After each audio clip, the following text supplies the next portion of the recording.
The high priestess lies in bed, after which someone addresses her. The main character tells them not to be sad. The girl understands that her time has simply come to an end, and she will be able to find herself in a better world with Lord Pleon. At this time, someone else enters the room, and when he looks at the lady, he almost cries. The girl turns to fail, after which the guy takes the lady by the hand and becomes interested.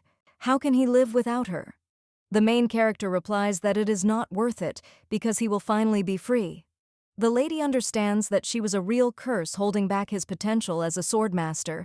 Well, after this, the guy screams that everything is wrong, and being near the lady and serving her is the only thing that made him happy in life. The main character looks at him sadly and realizes that she does not regret deciding to offer help to others. But for some, this blessing turned into a curse as their lives became dependent on her support. And she really is sorry that it happened.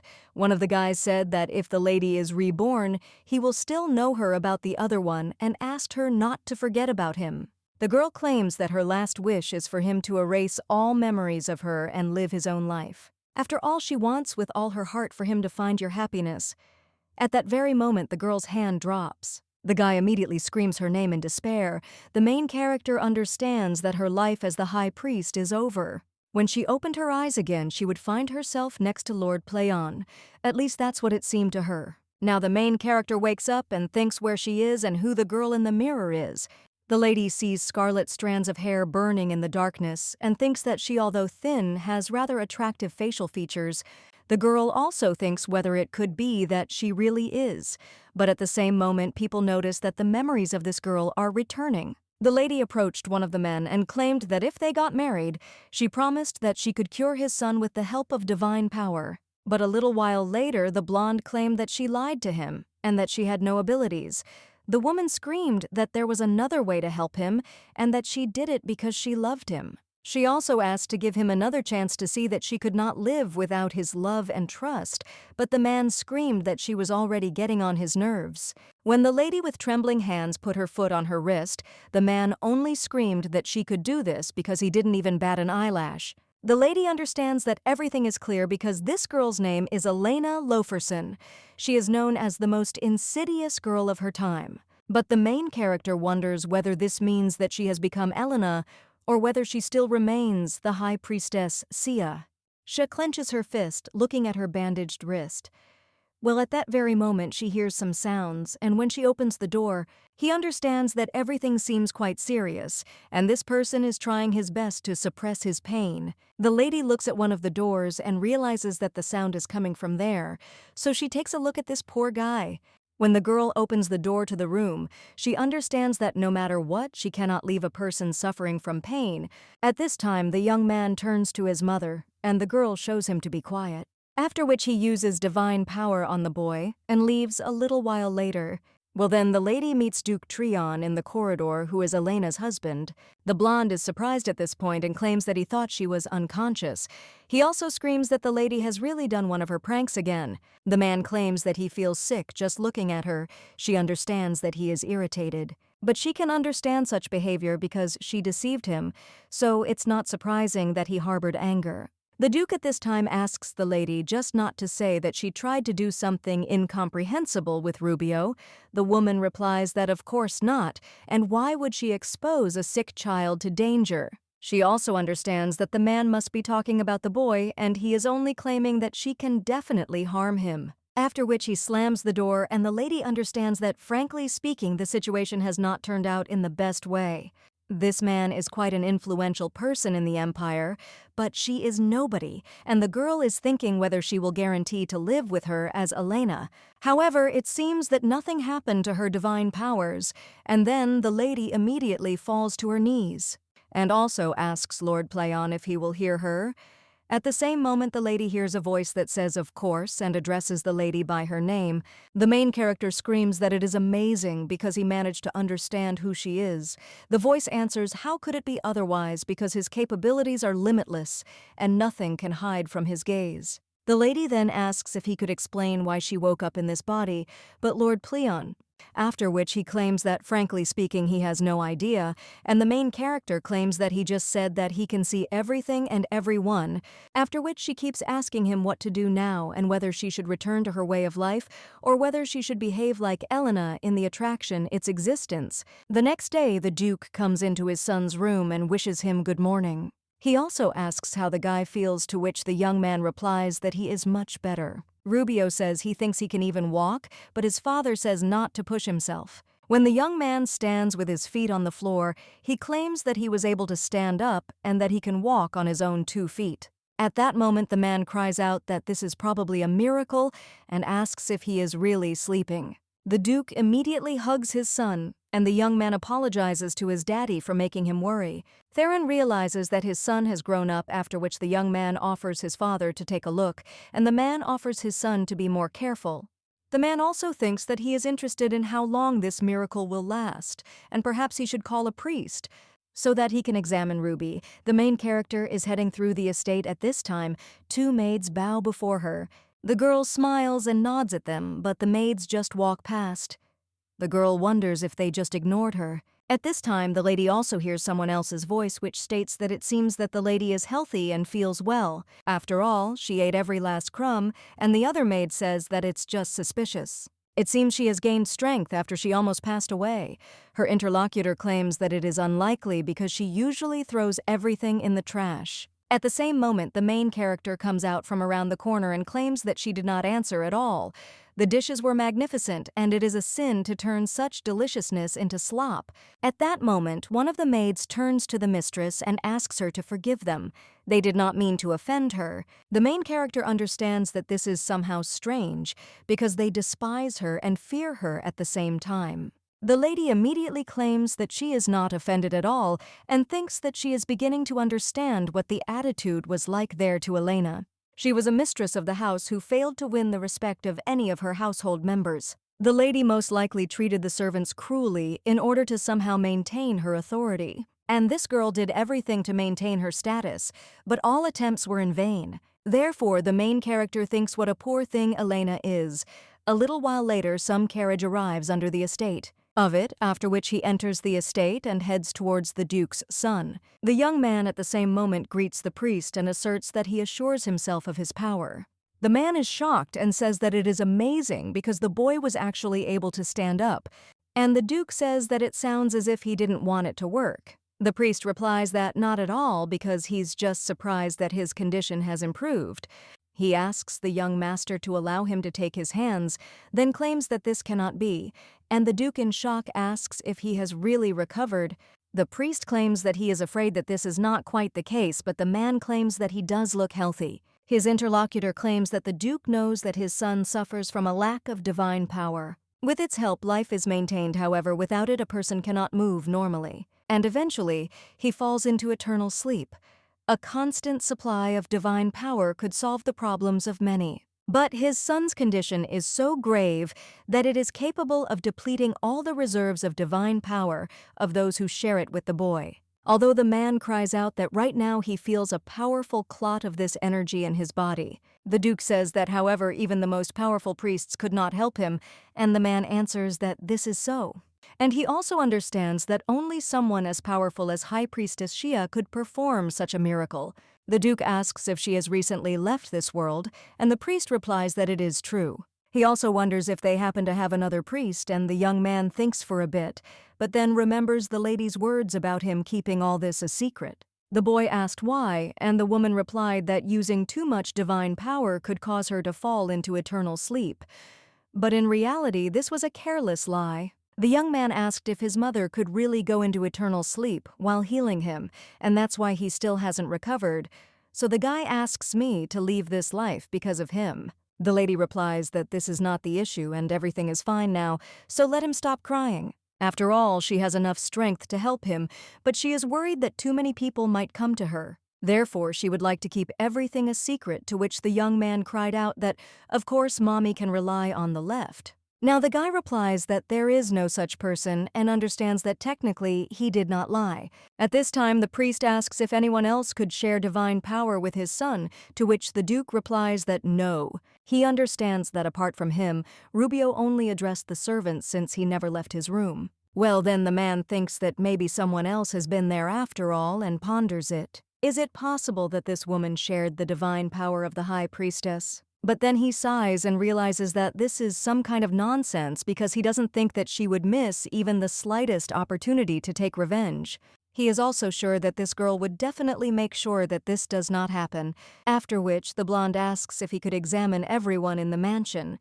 She says that the priest agrees. At this time, the main character looks at a mountain of papers and understands that now it is clear to her why the Duke did not divorce Elena.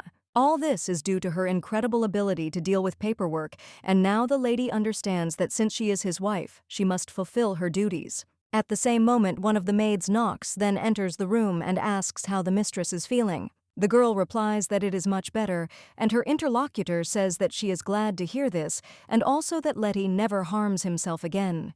Shaw understands that she thinks Elena is not alone after all. The maid at this time says that she completely forgot that she came to tell her the news. The master ordered all household members to be examined for divine power. The main character at the same moment asks what she is talking about. The maid claims that everyone is lined up in the living room. Elena thinks about what to do now. The girl understands that it is quite funny how things can sometimes turn out. A little while ago, the Duke claimed that the lady had no need to undergo an examination. After all, it's no secret to anyone that she's of no use, let's say she doesn't possess divine power. The woman realizes that the Duke has already tested Elena's abilities in the past, and her memories begin to appear whenever the girl is left alone. In one of them, the lady was wondering if the maid was returning to her hometown and handed her a bag of money, to which the maid insisted that it was too much. The main character realizes that she gave the jewelry to the maid who was going to visit her sick mother. The boy also asked if she would mind if he called her mommy, to which the woman asked how many times she had to repeat that. Of course she wouldn't mind. Although she scolded Rubio from time to time, she still brought him a lollipop with a pain-relieving effect. Based on these memories, Elena seems like a bad person to me, but now when the lady opens the door, then he sees Rubio in front of him and wonders why he is still not sleeping. The woman says that at his age he should go to bed earlier to grow up. But the guy claims that he is hungry. Elena then suggests going to the kitchen and cooking something. The Duke is filling out paperwork at this time, after which he realizes that he is feeling a little unwell. He could not find the one who possessed divine power and only wasted his time. Well, at that very moment he feels his stomach rumble and realizes that he probably should have had a bigger dinner. The guy also notices the toast on the table and wonders if they forgot to take it away. Then he bites into it, and he understands that it is prepared quite simply but very tasty. At the same moment, he hears someone claim that the guy made sure to wash his hands before eating, to which the young man agrees. After which he comes into the room and asks if Daddy has come too. Well, at that very moment, the guy looks at the plate and screams, "Where did his toast go?" He immediately turns to his mother and claims that a thief most likely broke into the house, but the woman replies that everything is not so. After the chip, he says that his toast was eaten by a fat troll. The young man immediately screams what she is talking about, and then asserts that he sees crumbs near Daddy's mouth. The Duke at this time thinks how dare she do such a thing. A little while later, the man sits at the table and thinks that this is incredible. After all, he can't get that delicious toast out of his head, but he doesn't have the courage to ask her to make another one just like it. At the same moment, someone knocks on the door like the Duke and asks if he is busy. The man asks if it is his son and then offers to come in. But then he looks at the boy in surprise and realizes that the fat one in his hands looks like that one. That were in the kitchen. The boy at this time claims that they cooked a little more so the father can eat. The man thanks the young man and claims that, frankly speaking, he wanted exactly something like this. However, when the man approaches the toast, his son claims that he would like to know why he doesn't like his mother so much. Because he doesn't like that they don't even get along with each other. Well, the man tells the boy that his mother lied to him. The young man asks what it is about, and the man understands that Elena said that Thomas can heal the guy. But then she cried out that she lied because of her great love for him, so the man understands that she herself was not capable of anything. The Duke also claims that she probably had to try to make sure that her lie did not come to light by accident. After which, the young man says that his dad is a complete fool, and the man is shocked by this. The boy runs away and screams that he never wanted to see beyond his own nose. The man understands that he knows that Elena has her own merits despite her treachery, although what does it matter to him since she uses Ruby's naivety for her own selfish purposes? Well, he thinks that he should be softer. After all, this girl is very capable. No one manages things better than her, and if divorce is not a solution, then you should at least treat her like your wife, because that would be fair. A little while later, the main character walks down the corridor and wonders why the Duke is following her around. The lady immediately turns around and asks if he really wanted something, and the Duke coughs a little. After which he claims that it seems that he and Ruby have become very close in recent days. The lady wonders if it is unusual for a mother to get along with a cute boy. The man replies that it is true, because he is simply a miracle, and the main character understands that the Duke behaves like a fool when it comes to his son. The blonde says that they actually started getting along after her visit that night, and it was then, as it seems to him, that Ruby met someone who possesses a large amount of divine power. The main character is surprised, and Playon claims that it seems someone was caught red-handed. The woman at this time asks Lord Playon to share his wisdom, and the man replies that the lady should hit him in the balls of silence and make him tremble with fear, and also lose his bells. The main character replies that it seems that Lord Playon is used to sticking to proven methods. The blonde claims that the lady never responded, after which he keeps saying that it's okay. After all, he doesn't think it's worth focusing on now, and in any case, let the lady join him for dinner. The girl claims that she didn't quite understand, and is he really talking about a meal for two? The Duke replies that of course not, because Ruby will also be there because this is all for him. After which the man leaves with clenched fists, and the main character realizes that he managed to suppress his contempt, and she thinks that parenthood is truly a great virtue. A little while later, the boy thinks about how to make his parents reconcile. One of the maids tells the young gentleman that his parents are waiting in the dining room, and the boy claims that he will be there soon. He also understands that this maid was the only one who didn't say anything behind her mother's back. After which the guy claims that he has a question for her, and the woman asks what it is. The young man at the same time wonders, what is the best way to make his mom and dad love each other again? The maid claims that this is quite a difficult question, after which she claims that she has an idea.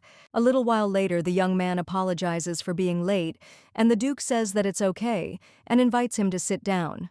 When the boy sits on the table, he smiles and turns to his mother and also asserts that he wants to ask her something.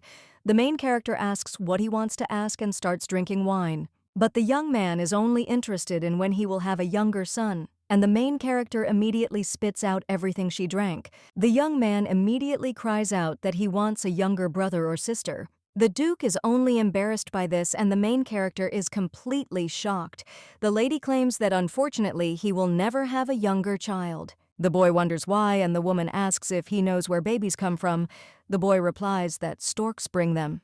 The young man also says that this is when mommy and daddy truly love each other, and isn't it within their power? The Duke turns to Rubio a little puzzled, and the main character tells her dear that she is sorry, but the storks will not fly to their house, and also asks if he knows why. At the same moment, the woman answers her own question, and claims that it is because his father is an insatiable troll. The Duke immediately screams out what she is talking about, and Rubio asks if this is true. After which he became interested in how he could eat the storks that were supposed to bring him the youngest.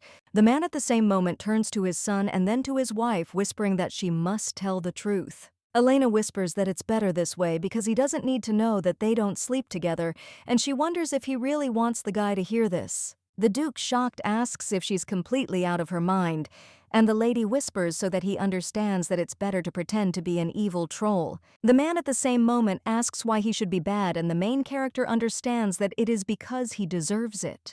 The lady approaches Rubio and claims that his dad has something he wants to tell him. The man wonders if this is really the only way out, after which he claims that in fact it is. The boy turns to his daddy in surprise and says that this can't be. Well, the blonde guy replies that sometimes he turns into a troll and snacks on storks. Rubio is shocked by this and then screams that he hates trolls. A little while later, the Duke comes to Elena's room and realizes that he needs to apologize. She had to make up this story to save Ruby's psyche and his reaction. It was pure childishness, and the man understands that he should have behaved better. After which he is about to knock on the room, but at that very moment he hears someone speaking. Could it be that this maid told Ruby how to lure her and the Duke into the same bed? Her interlocutor replies that she simply wanted to help improve their relationship, and the man wonders if his son's strange behavior is the work of the maid. At the same moment, the main character claims that she plans to divorce the Duke.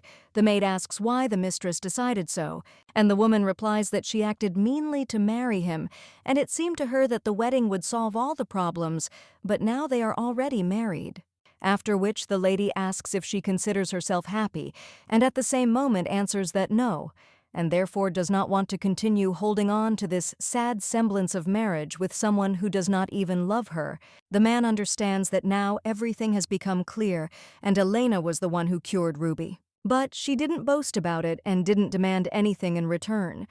He knows that she doesn't have any divine power, but she probably found a priest somewhere to fulfill her promise. Most likely something made her change her mind, and that's why she did it. Well, the man thinks about asking her to stay and realizes that he doesn't want to seem pathetic. A little while later, the young man hugs his mother and suggests going for a walk together. After which he drags the woman along and asks her to hurry up. The main character tells the young man that she needs to change her clothes first. But the boy only runs away and a little while later runs into the garden. At this time, the Duke is watching the lady from behind a tree. Ruby turns to his mommy and asks her to let him quickly rinse his hands, and when he runs away, the main character looks at beautiful flowers, but at the same moment someone pours water on her. It turns out to be one of the maids, after which she turns to the mistress and claims that she shouldn't have stood under the window because they just wanted to water the flower bed. Then they offer sincere apologies. The main character only remains silent in response. But at that very moment, the Duke comes out from behind the tree and screams how they even dared. One of the maids claims that they did not know that the gentleman was nearby, but at that very moment the man calls for the butler, and he tells him to make sure that these two get the punishment they deserve and then throw them out of the house. The butler immediately agrees, and one of the maids asks to pardon them since it was a misunderstanding.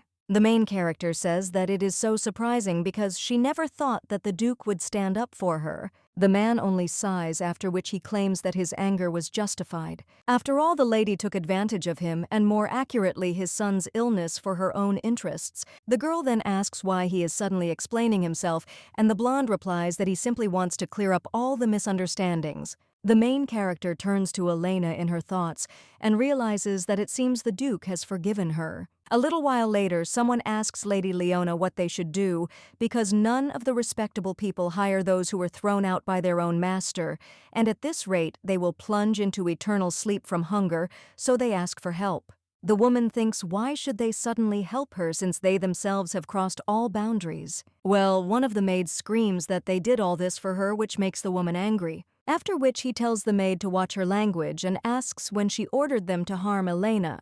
The woman also says that they shouldn't have crossed the line, and one of the maids apologizes and also claims that they didn't notice at the Duke's. The woman tells them not to worry because she will hire them both when she becomes the mistress of that house, but for now she will make sure that they do not die of hunger. The maid immediately cries out that they are very grateful to Lady Leone. The woman understands that she needs to hide these two away, and wonders if the Duke's heart has really thawed. But then she smiles and thinks that, okay, I need to see everything with my own eyes, and the woman says that the maid can go. When the two come out, the lady declares that it is finally her turn to marry the Duke. The main character a little while later finds herself in the storage room because the mistress of the house must make a list of all the things she has. This includes not only food supplies, but also dishes and, of course, luxury items that are used on occasion. However, what caught her attention the most were the magic potions. The woman wonders if it is true that the Templars, who are a spiritual knightly order, used them.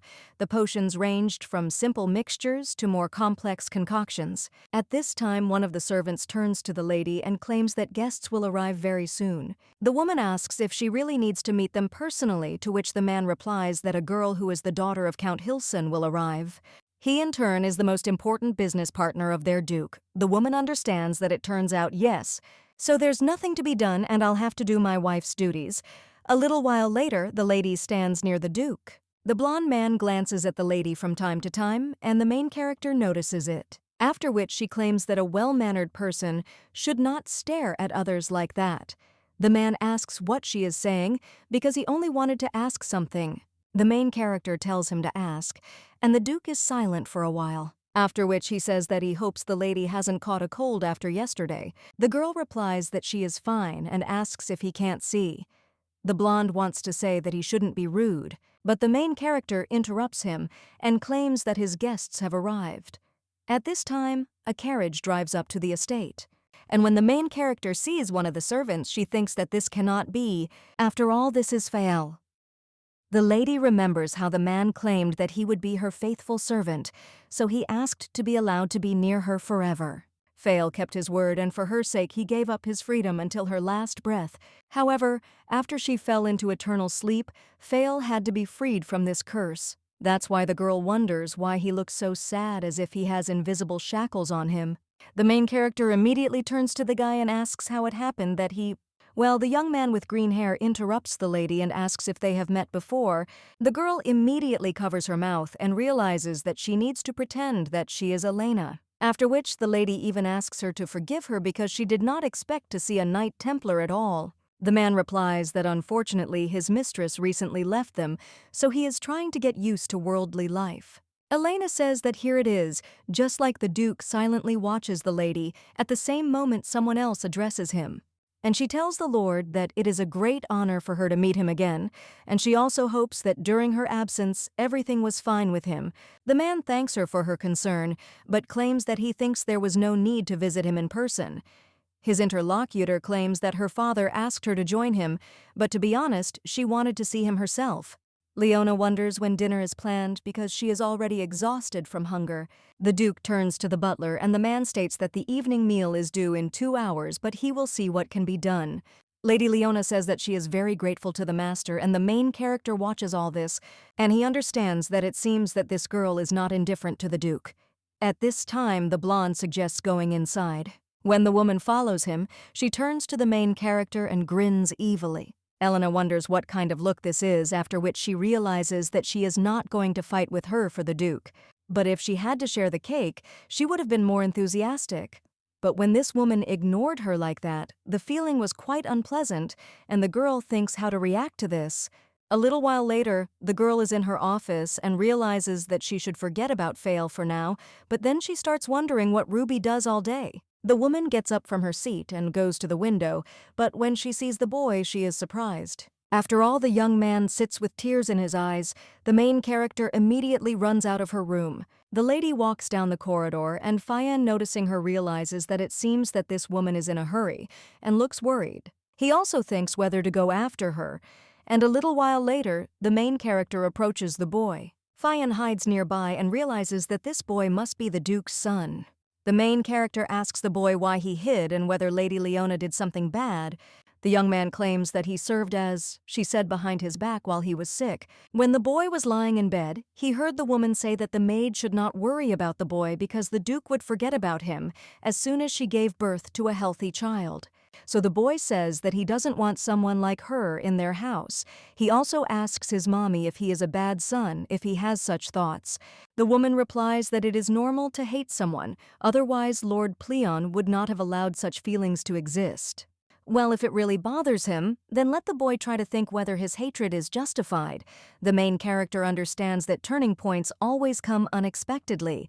A little while later, the man with green hair was lying covered in red liquid, and one of the priests was saying that his wounds were too serious and he didn't have a chance. The main character immediately approached him, and one of the priests asked the lady to stop because she could fall into eternal sleep if she gave him too much power. After which the lady completely switched off, and now she understands that if this really bothers the guy, then let him try to find a solution. The process may be quite painful, but it will answer the question why. The lady thinks that everything is simple because she didn't want to regret that she gave into it after trying. Now the woman claims that she would not want him to be sad, thinking that he missed something for which the young man thanked his mother for her wisdom. Well, when the girl goes further, she sees Fael and asks how long he has been there. The man asks the lady for forgiveness and claims that he once heard from someone the words she just said. The main character understands that she needs to urgently change the subject, after which she asks if this is true, and also asks how he likes the life of a wandering knight, to which the guy replies that it's quite good and sometimes even very good. But he thinks that his wanderings are over because he has finally found a worthy person whom he could serve. The guy looks at the lady with a smile on his face, and the main character wonders if he really figured everything out so quickly. Lord Pleon says that the lady somehow cleared out getting into trouble, but the main character tells him that now is not the right time. But the man says that the poor thing needs his advice, and, for example, he always wanted to shove flowers up this guy's nose. At this time, the main character is wondering where he gets such thoughts from, and that this is a complete disgrace. The guy with green hair at this time asks if the lady is okay, and she replies that she is just a little dizzy. The young man turns to his mother and asks how she is. The woman suggests that he not worry, but just go back inside and rest a bit. Fael claims that he will escort them back to the house, and the girl understands that this is how it will be, but no matter what, she shouldn't remind him of Xia. A little while later, they arrive at the mansion. Well, at that very moment, she hears someone screaming that her jewelry is missing. The woman also turns to the maids, asking them to find them, and one of the maids turns to Lady Leone and asks her not to worry. The main character asks what happened. Her interlocutor replies that it was Lady Leona's necklace, which is also called the Heart of the Sea, seemed to evaporate. The woman at this time claims that she cannot believe that someone stole it, and then he looks angrily at the main character, and she understands that for some reason she has a feeling that this will not end. A little while later, the Duke says that the lady should explain herself because he is uncomfortable with the thought that she was involved in what happened, but the necklace was found in her bedroom. The blonde is wondering if she plans to continue to remain silent, but the main character is thinking about it. Is there any point in explaining anything if he still won't believe it? Lady. At this time, Leona claims that this cannot be because she understands that the decoration is inlaid with a very expensive stone. However, why would such a noble lady like her steal him? It's such a cunning plan. The woman also claims that the circumstances seem quite suspicious, and this makes her feel disgusted. The main character at this time only smiles and thinks that the woman should not worry because she will be able to prove her innocence. The Duke, looking at her reaction, claims that now is not a laughing matter. Elena understands that if she proves that she was not involved in what happened there and now, then a wonderful excuse for divorce will appear. The man at this time screams that she at least try to convince him otherwise so that he could help. Well, at that very moment, someone screams that Mommy would never take someone else's necklace. Leona says what a poor boy, and she really likes his attempts to protect his mother, but they need concrete evidence and not just words, to which the young man cries out that he is the evidence. They returned from a walk a few minutes ago, but the woman claims that this does not change the fact that the necklace was found in her bedroom. So we will have to provide more compelling arguments, and frankly speaking, she also bears some of the blame for what happened, because it was she who brought the necklace there. And if the lady sincerely asks for forgiveness, then the matter will not become public. At this time, the Duke tells Elena to listen to Lady Leona and apologize to her. But the boy at that very moment cries out that this cannot happen because his mother is not a thief. The main character thinks that this is her boy, and the young man at the same moment screams that she is the one who cured him. The girl doesn't let the boy finish speaking and claims that he did everything he could. Well, the young man with tears in his eyes tells his mother that they call her a thief. The woman tells the boy not to worry because she will be able to prove otherwise, and she understands that using what happened as a pretext for divorce sounds very tempting. Well, she can't let this woman become Rubio's stepmother, so she turns to the lady, and he asks if she wants to know the truth, to which the woman replies, "Of course." Then Elena suggests that she be prepared and bear all responsibility for the slander. The main character immediately asks the butler to bring her the items from the storage, to which he agrees. A little while later, he brings one bottle to the lady and asks if it is what she asked for.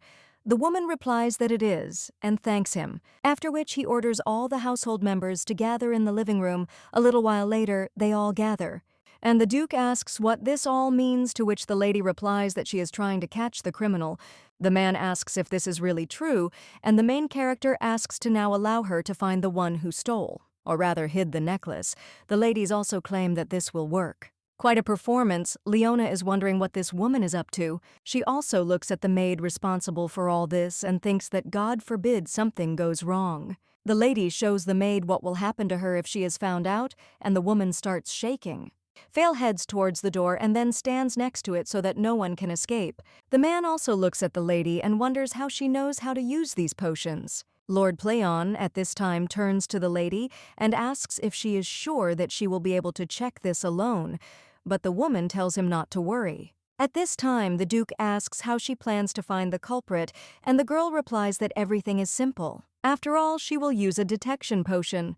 The Duke wonders if this is really the case, and the ladies answer that yes, if you spray it on an object. Then a mark will appear on the hands of those who touch the item within a week, and usually this takes no more than 5 minutes, after which the main character claims that all they need is to spray the potion on the necklace. Leona is shocked by this, and the girl asks if she could give her the jewelry for a couple of seconds. The woman at this time replies that if the potion gets on such an expensive necklace, it could be damaged. But the main character says that the lady called her a thief, so she needs to try to confirm her words.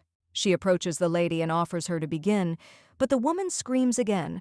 Suddenly her potion will damage the necklace. The Duke wonders why he would object to her, unless it is what he thinks. The blonde then approaches Lady Leone and claims that he insists that she let him spray the jewelry. The woman tries to object, but the man claims that he will not forgive anyone for trying to disgrace the good name of the House of Arian. After which the lady takes off her necklace and places it in the Duke's hand, and the man hands it to Elena and asks him to forgive her. The main character is shocked and thinks about what he just said, but at that very moment someone screams for them to stop and let her go. The guy with green hair claims that the lady will not go anywhere until the inspection is completed. He also turns to the lady and offers her to use the potion, to which the main character nods. After which she pours a few drops onto the necklace, and looking at her hand, she realizes that it is empty. Fail raises the hand of one of the maids, and the Duke looks at her menacingly. After which she screams out how she dared to insult her master by stealing things from the guest. The woman immediately falls to the floor and asks for mercy on her. At this time, Leona claims that the ability to forgive is one of the virtues, and besides, everything is fine with the necklace. The main character asks if she is talking about kindness to the body, because there is no place for it there. She turns to the maid and claims that she must explain what her motives were. The woman then thinks about what to say and looks at Leona, but the girl just looks at her menacingly in response. After which the maid claims that she does not know. The Duke immediately screams for her hands to be cut off and thrown out of his domain. The woman asks him to wait. After which he screams at Lady Leone and grabs her by the dress and asks her to save him because she simply carried out her order. The woman at the same moment wonders what the impudent thief is talking about. And did she really have the courage to insult not only her master, but also his guest, after which the woman says that her tongue should also be cut out. We must do everything possible to prevent her from spreading such heresy outside the home. Well, at that very moment, the woman wonders why they are all looking at her like that, and whether they really believed her blatant lie. At this time, the Duke wonders if she is somehow involved in what happened, and the woman asks how he even came up with such a thing. At that very moment, she falls and screams, "How can the gentleman do this, and can the words of some thief really mean more to him than hers?" After which the Duke looks at her and realizes that he has no evidence against her. He also says okay and suggests to finish it already. The Duke also turns to the butler and tells him to take the maid away and lock her up, to which he agrees. Ruby at this time looks out from behind the door, after which he runs to his mother. He immediately hugs the woman and claims that he is so happy because he did not have a drop of doubt. The lady then says that everything is fine and also looks at the Duke. He, in turn, only looks away. Leona tries to leave the estate, but the guy with green hair asks where she is going. The girl replies that she must attend the girl's funeral, after which he starts screaming, asking her to forgive him. At this time, the man says what an interesting lady this is, and the main character understands that with these words, Lady Leona left the mansion. A little while later, Elena is sitting behind the papers again, but the lady hears some sounds that distract her. At the same moment, the main character puts his pen and heads towards the door, opening it. The Duke appears there, and the lady wonders what happened. The blonde, in shock, asks how she knew he was behind the door. And the woman replies that it would have been more difficult not to notice him rushing around the room. The Duke then says that he would like to tell her something before it is too late, after which he offers his sincere apologies because he is ashamed that he allowed himself to doubt his wife, even for a moment. He will send an official letter of dissatisfaction to the family Hilson and will even consider withdrawing all related investments if they do not properly apologize. The guy also wonders if this is not enough, and the main character understands that it is just right. She moves on and thanks the man for letting her know people understand that even if they deign to apologize, they will do it too fakely. There will be as much sincerity in their words as in the false smiles of these maids. The butler consulted with her on how best to punish Anna, and he suggested that she cut off her hands. However, they agreed that expulsion from the mansion was quite enough, and in the end she simply became a victim of Leona. At this time, one of the maids asks if the lady is going for a walk to drink. If so, they ask to let her join them. The girl understands that it seems that her mercy has made a good impression on the other maids. A little while later, Ruby turns to her mother, and the woman realizes that she has successfully managed to drive out both Leona and the traitor Anna. The girl also realizes that it seems they were able to get rid of everyone properly. Well, when the main character turns around, she thinks what the hell the guy behind her is still doing there.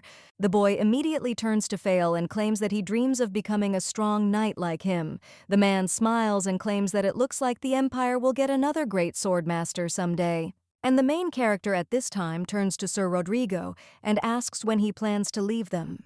The man replies that a knight's duty is to protect the weak, and the main game does not think since when the Duke's wife began to be included in the category of the weak. However, this guy did not last long, and a little while later the young man claimed that a messenger from the royal palace had been sent for him. Elena said how sad it was because Ruby would be very upset, but she herself understood that this guy would finally disappear. Although the man claimed that he could always refuse the royal invitation, and the lady asked what he was talking about, after which the guy approaches her and claims that no one in the entire kingdom cannot hold the master of the sword except his own master. The main character, looking at the guy, understands that with these words he asks her to order him to stay now. The most sought-after knight of the kingdom begs to let him serve her, and it's all because of some nostalgia. The woman claims that she does not understand and is interested in what benefit he gets from serving her person, and the guy claims that he accidentally witnessed his conversation with his son. And these words reminded him of someone who was dearer to him, someone so valuable that he had not even dared to come close to harm until now. After which the young man asks to accept him because the presence of a swordmaster would definitely benefit their family. The main character claims that Fionn is a good person and she would like everyone to know about it. They simply have no right to hide him and his talent from this world.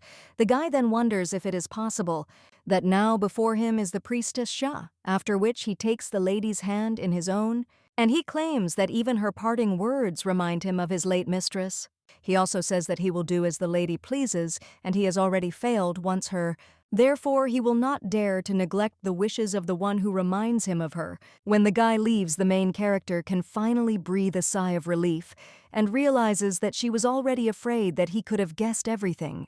Cleon, however, claims that he is deeply concerned that this imaginary person gave in so easily. But the lady was once his main reason to live, so he bets that the young man will find another excuse to return to her. The next day, the main character approaches the Duke and claims that Ruby asked for a sword for training, so she asks if she can walk with him to the main street to do some shopping. But then, the Duke cries out for her to wait a second and asks if she really had a private conversation with Sir Rodrigo that night. At this time, the woman wonders if he found out about this, and the man replies that of course he doesn't suspect her of anything, and that fortunately he has learned his lessons from the past. The main character claims that the guy simply told her about who he served before, and the man asks if he was talking about the late High Priestess. The lady just turns around and claims that she has nothing more to say, but when the blonde man wants to call out to her, then suddenly stops, and then sighs. Well, a lot of time later, the main character is already in the city. At this time, the young man points to one of the treats, after which the main character buys it.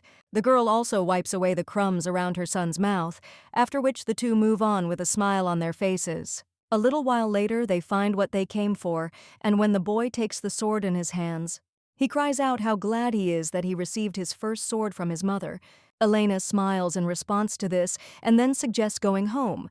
When they are heading back, someone shouts out that he has a wonderful offer.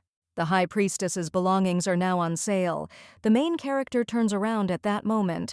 One of the people tells the merchant that the thing is all fake, and the other asks how he dares insult her memory. The man screams that he would be a real fool if he tried to slip a fake. The Duchess at this time states that she wants to take a quick look, to which the knight agrees. When the lady approaches the shop, the man greets her and claims that these things used to belong to the high priestess. The girl looks at all this and thinks that this is incredible because she made sure that they went to those in need. The lady also cannot believe that they are being sold for such an exorbitant price. After which the girl notices the ring and asks how much the man wants for it.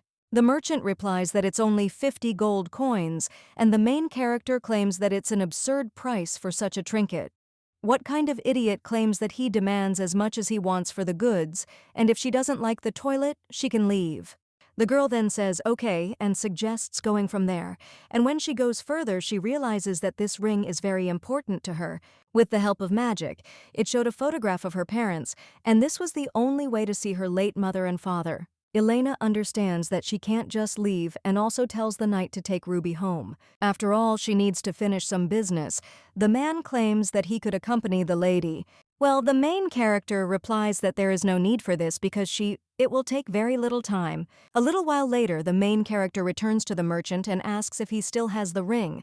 The man replies that it was bought a couple of minutes ago. The main character asks who agreed to pay such an outrageous price, to which the man replies that it was some very handsome young guy. And it seems he went to that alley. The girl went where the merchant pointed and turning around wondering where that man went. At that very moment, the lady hears someone asking her to never leave him, and the girl wonders if someone is really crying there. It turns out to be a young man with black hair who says that he misses the high priestess so much. The main character thinks that this can't be, and is it really the Crown Prince Cassian von Lunix? They first met the guy when he was about the same age as Ruby.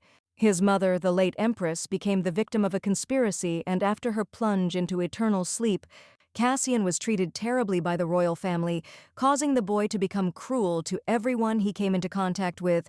The girl simply could not pass by the poor child who had no one to turn to for help. The scars on his heart never went away, but at least he stopped crying from then on. Cassian began to smile much more often. Eventually, he managed to turn into a handsome prince. Having cleared his mother of all false charges, he became heir to the throne at the age of 15. People who had previously disregarded him now looked at him with respect, and one day the guy made a statement that the high priestess was the only one who kept him from losing hope, so he asked her to take care of him until his end. The young man understood that he was not asking to marry him, and the lady just wanted to be there. And now the guy with tears in his eyes asks her to stay because he just asked her not to leave him. The girl then sadly says his name, but the brunette turns around at the same moment, and he cries out who dared to disturb his peace. The main character understands that she has been noticed. Then he claims that the merchant said that he bought the ring. The guy replies that this is true, but the lady may not even think about it. After all, he is not going to give it to him. The girl then asks to be allowed to ask about something, after which he asks why he paid such a high price for such a trinket. The guy replies that he didn't care about the cost because the ring belonged to someone dear to him. The main character realizes that Fail wasn't the only one who lived in her shadow. Well, at that very moment, the guy turns to the lady, and he claims that she seems very familiar to him, although he is sure that he has never seen her. After which Cassian even asks if they have met before. The main character wonders how this happened, that all these men have such a well-developed intuition, but then the lady looks at the guy's eyes, and she wonders if he is suffering from insomnia, because he looks very tired. The brunette replies that he slept normally probably 10 days ago, and the emptiness left after leaving a loved one does not allow him to fall asleep. The main character sighs and realizes that this is not a reason to be proud.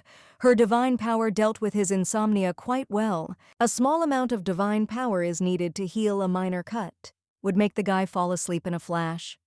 The brunette looks in the mirror at this time and wonders if he really looks that bad. And the main character suggests that he not go anywhere, after which the lady approaches one of the merchants and buys water from him. After which the lady heads to some alley and turning around realizes that it seems there is no one around. The girl uses holy power on the glass and then heads towards Cassian. The main character hands him a glass of water and offers him a drink. Well, the guy asks, how can he know that it is not poisoned? The girl herself drinks from this glass and claims that it is just ordinary cold water. She hands the glass to the brunette and asks if he wants one, but if not, then okay. After all, she drinks it all herself, but at that very moment the guy snatches the glass from her hands, and also claims that cold water will help to come to one's senses. The girl thinks what a little bastard he is. At this time, the brunette asks if she wants to know who she just reminded him of. He thinks that if he tells, he will do the right thing, after which he hands the lady a glass and claims that she just reminded him. But before the guy can finish speaking, he falls to the floor and the main character just smiles. A little while later, she lays Cassian down on the bed and realizes that he deserves to be happy after everything he's been through. So let him stop living in the past, because it's painful to look at. When the lady is about to leave, she also pays attention to the guy's hand, which contains the ring. The girl understands that Cassian is no longer a child, and she is not the high priestess, so she needs to face the truth. A little while later, the boy opens his eyes, and one of the servants asks if His Highness is awake. The brunette wonders if it's already morning and what happened, but at that very moment he screams. How can it already be morning when just recently there was impenetrable darkness? At this time, the servant asks His Highness what happened, and the guy looks at the glass of water, after which he becomes interested in where that girl went, but the servant asks what he is talking about. After all, he was the only one there, and decided to stay so that no one could disturb his sleep. Cassian says that this is how he understands that the lady has disappeared. A little while later, the guy heads to the palace. He also remembers how the lady with red hair asked him if he was suffering from insomnia because he looked very tired. The brunette realizes that her eyes and manner of speech reminded him of the high priestess Sia, after which the man turns to Gerald. And when he responds, His Highness states that he wants to ask him to find someone. It is an attractive girl with fiery red hair and eyes. A little while later, someone addresses the lady, and he claims that an invitation has come from the royal palace. They are throwing a ball in honor of foreign delegations. After which the maid asks if the lady plans to attend the reception. A little while later, the main character realizes that she had no choice except accept the invitation and have to fulfill the duties of a wife until they get divorced. At this time, one of the ladies asks another if it is really true that the Duke and his wife have become closer, and that the rumors are true. The other says that they say that such a thaw is connected with the recovery of their son. And she also heard that the Duke's wife had a hand in it, but the other one claims that, to be honest, she doesn't really believe it, and everyone knows that she lied about her divine powers. One of the ladies realizes that she is terribly curious about how true the rumors are, but she wonders if she should ask. After which the girl even remembers how one of the aristocrats wondered if she had really managed to cure the boy. The lady with the blonde hair understands that Elena did not tolerate disrespect even when her disagreements with the Duke were no secret to anyone. But in this case, the lady simply grabbed her interlocutor by the hair and screamed, "How so?" She has the nerve to publicly insult the Duchess, and is the status hierarchy really a joke for her? The woman understands that she almost tore all her hair out back then, and she thinks that the Duchess hasn't changed much since then. The woman understands that she needs to find the right moment to start a conversation with her, but still does not understand how best to do this. At this time, the main character realizes that the ball is not particularly fancy, although it is held in honor of the delegation of the Jian Kingdom, and therefore it seems that even the nobles are not particularly interested in the guests who have arrived. Then the main character thinks why it was necessary to arrange this at all. One of the servants at this time turns to the Duke, and the man in shock asks if he really wants to see him. The Duke also turns to Elena, and she asks him to forgive her because he needs to step away for a minute, to which the main character agrees. The lady with the blonde hair notices at this time that the Duchess is left alone, and this is her chance. while the main character looks at the table and thinks that maybe she should try something. The blonde watches as the lady puts something on her plate and wonders if the Duchess ate seafood. After all, they didn't even fit into her throat, and the woman wonders if her tastes have really changed. The main character realizes that the food looks quite appetizing, and at that very moment, the lady standing next to her approaches. And then he spills wine on the girl. The main character pays attention to this, and her interlocutor at the same moment screams out, apologizing. She also asks to forgive her clumsiness. Elena understands that this stain is not so easy to remove, and the lady with the blonde hair understands that it seems that her song is sung. The crown prince at this time says that in any case, serious about continuing what they were talking about recently, the delegates from the Gyeon kingdom smile, and one of them wonders if they will have the opportunity to join him. The man replies that the process will not be led by the royal family.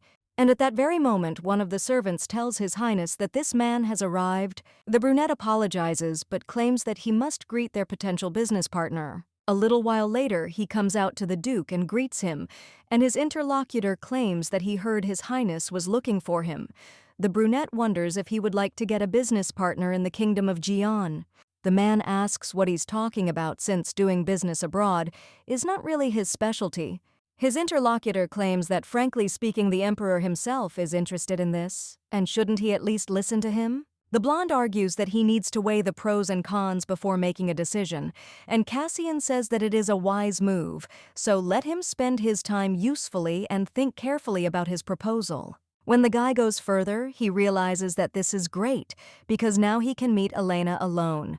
At this point, the blonde is already imagining how the girl will pull her by the hair and screams with insults.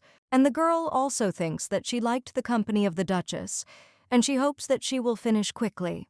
But the main character just extends her hand to the lady and asks what about her, and also whether she is okay. The girl replies that, of course, and Elena claims that she is glad to hear it. The lady with the light hair is wondering where this glow is coming from, and the main character is wondering what happened. And did the lady want to ask her about something? Her interlocutor understands that now is the opportunity to establish contact with her. But when the girl is about to speak, someone immediately pushes her away and says that the lady looks so beautiful today, and her smile is simply superb. At the same moment, a crowd forms around the main character, and the lady with blonde hair thinks what kind of sycophants they are. Well, she can't just give up like that, after which the girl comes running with a dress, and she claims that she has a spare outfit with her and asks if she would like to change. Elena tells her not to worry because the stain is small and almost invisible. The woman wonders if he really doesn't want to take her dress back because it's too cheap, after which she even asks to accept it, although it would be easier as an apology. When the main character, takes the brooch, she claims that the jeweler simply has golden hands. This one, with the light hair at this time, says goodbye to her beautiful brooch because she left for a noble purpose. The heroine claims that she thinks this decoration, it will look much better on its real owner. The main character also understands that she wanted to say that she is happy just because the girl is nearby. At this time, the blonde is almost blinded by the kindness and beauty of the main character. At the same moment, the crown prince walks down the corridor looking down. He wonders what kind of a rat catcher this is, but this reminds him of someone, the high priestess. Xia has always attracted many people to her.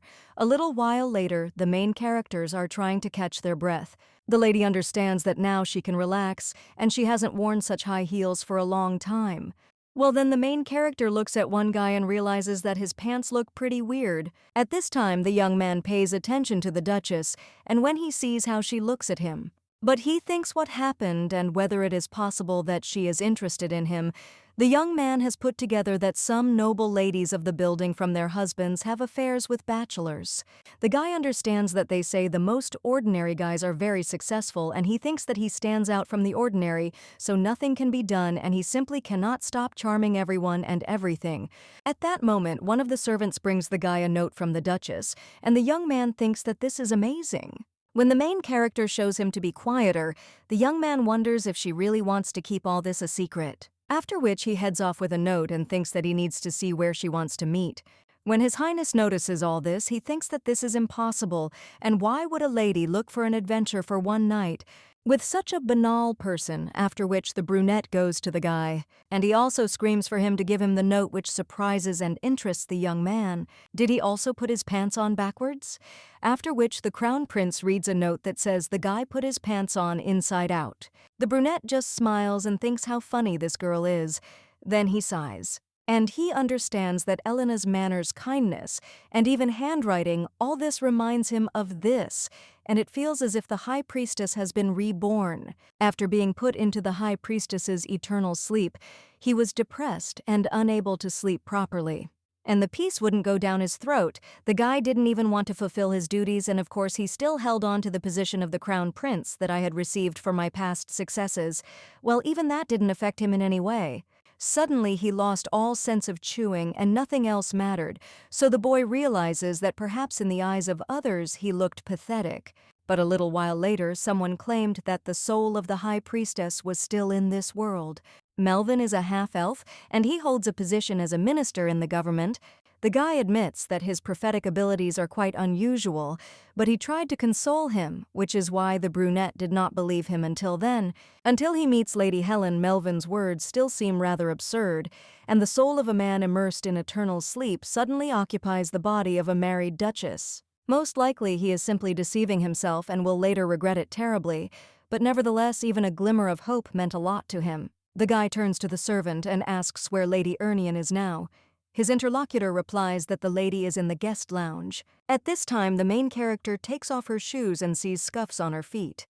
The girl understands that she needs to heal the wound quickly while no one is looking, but at that very moment, someone enters the room. It turns out to be Cassian. The guy asks for forgiveness for such a sudden visit and claims that there was no other way to talk to her alone. The girl immediately rises and greets His Highness.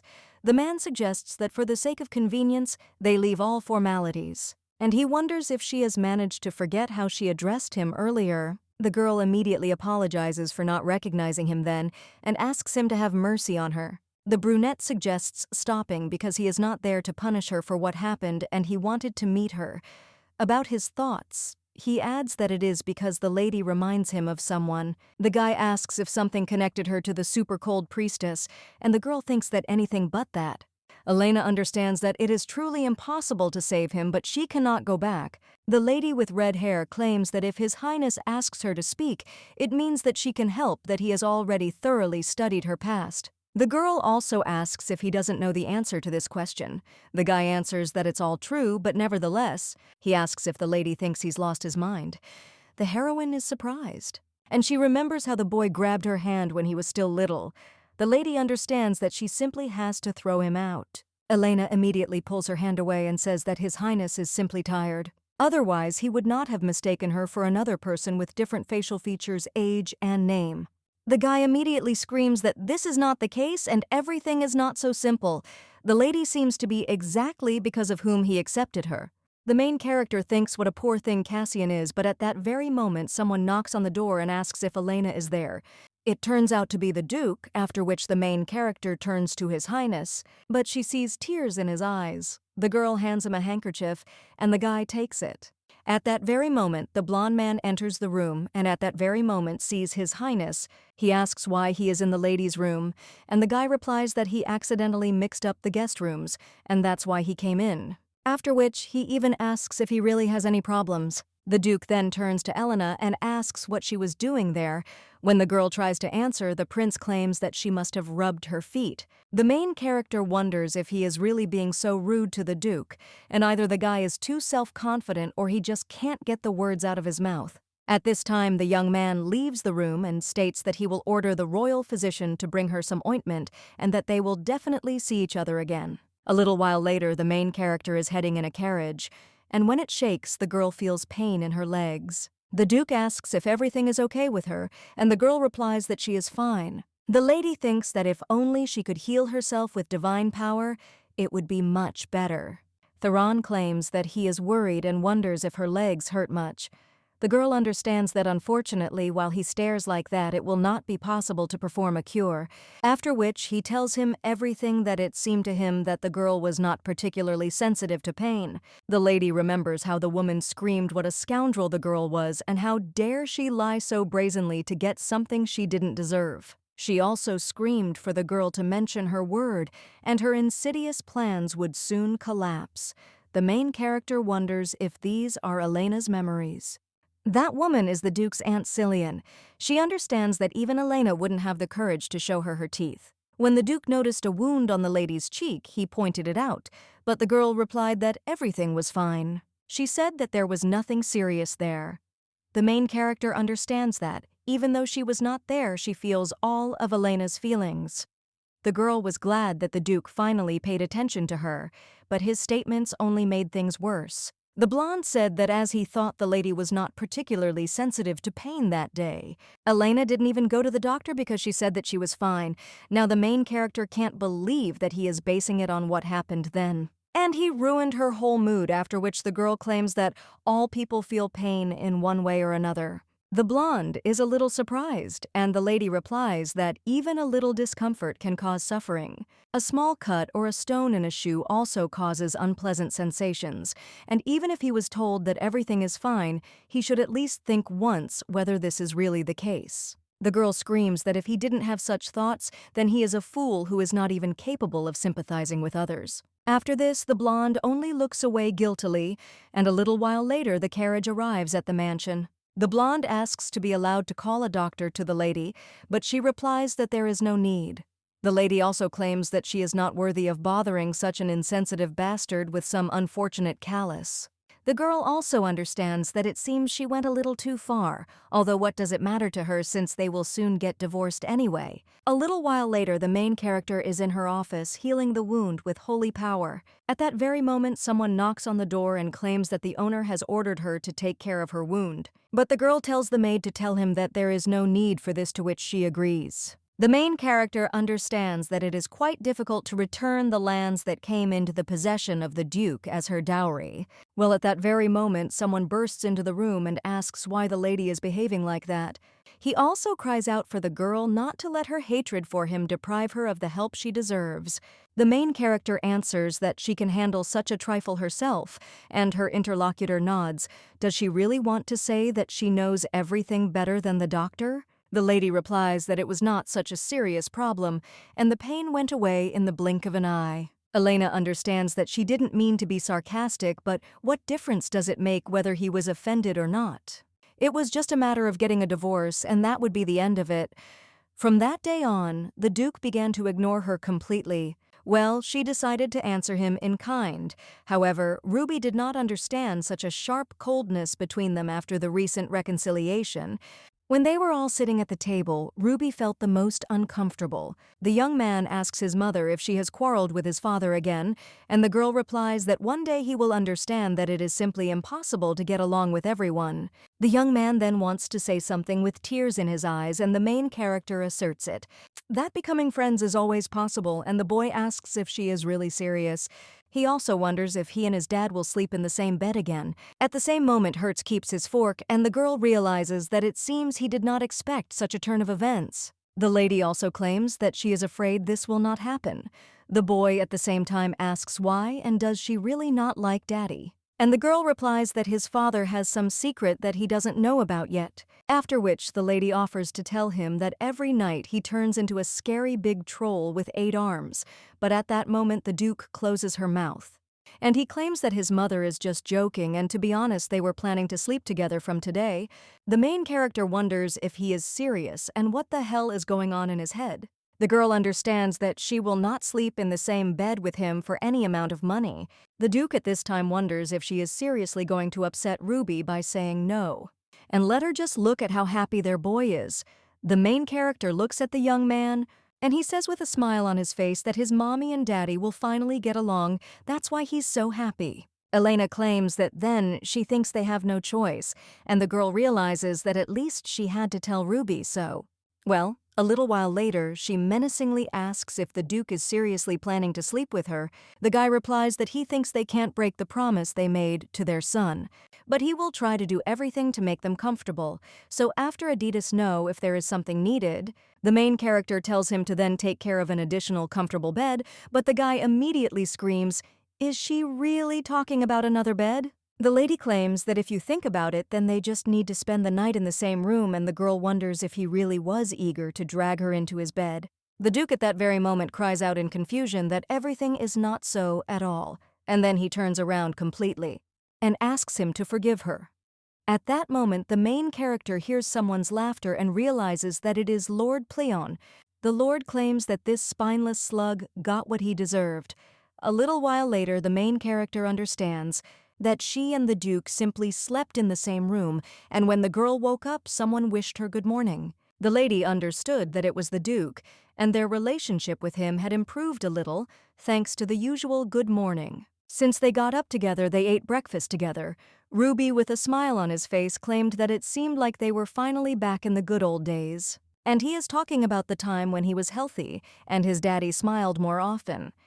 Elena understands that it seems he really enjoyed the happiness that reigned in the family. It's been a week since she and the Duke started sleeping together, and when the lady sits in the garden, someone addresses her. The man claims that the owner wants to give her something, and the main character wonders what all these formalities are for. The guy at this time claims that an official response to his letter came from Duke Hilson. The main character wonders if he really means that it is from Lady Leona's family. The girl also understands that she didn't even expect that she would actually apologize, and the blonde at this time is wondering what is written there. The main character hands him a letter and asks why he doesn't read it himself.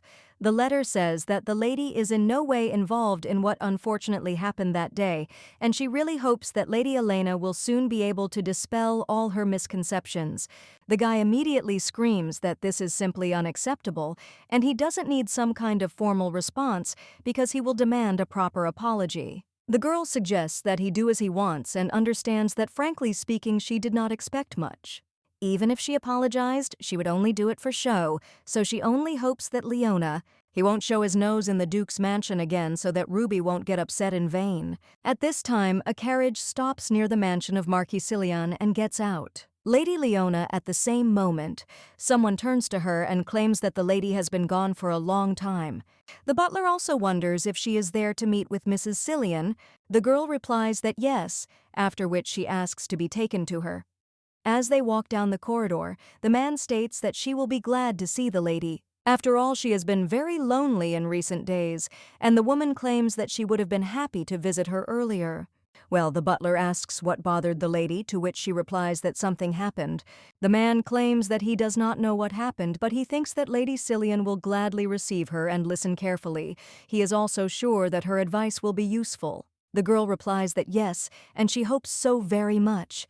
At this time, the butler informs the lady that Lady Leona has come to see her. The woman then asks the girl to pass and asks if she has another interesting story to tell.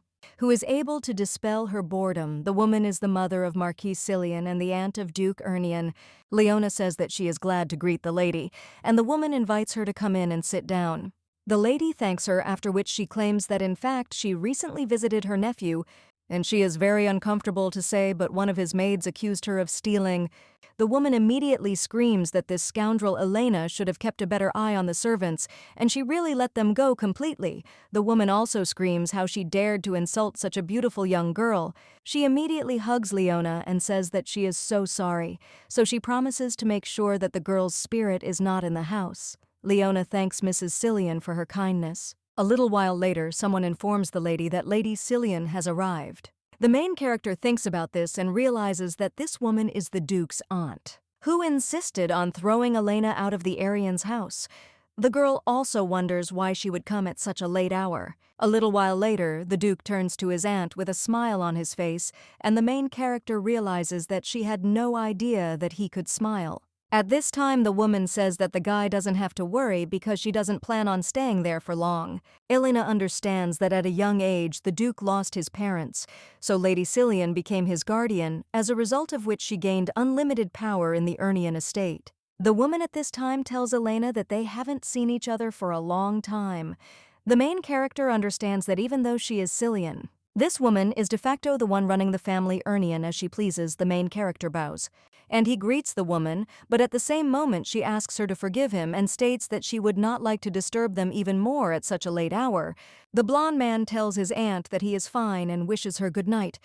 The woman at the same moment turns to the butler. and she claims that she has some business with him, so let him follow her, to which the man agrees. The main character understands that it seems that this woman is up to something bad. A little while later, when the girl is heading to her office, someone screams at her. Elena understands that it is the maid and wonders why there is such a rush at such a late hour.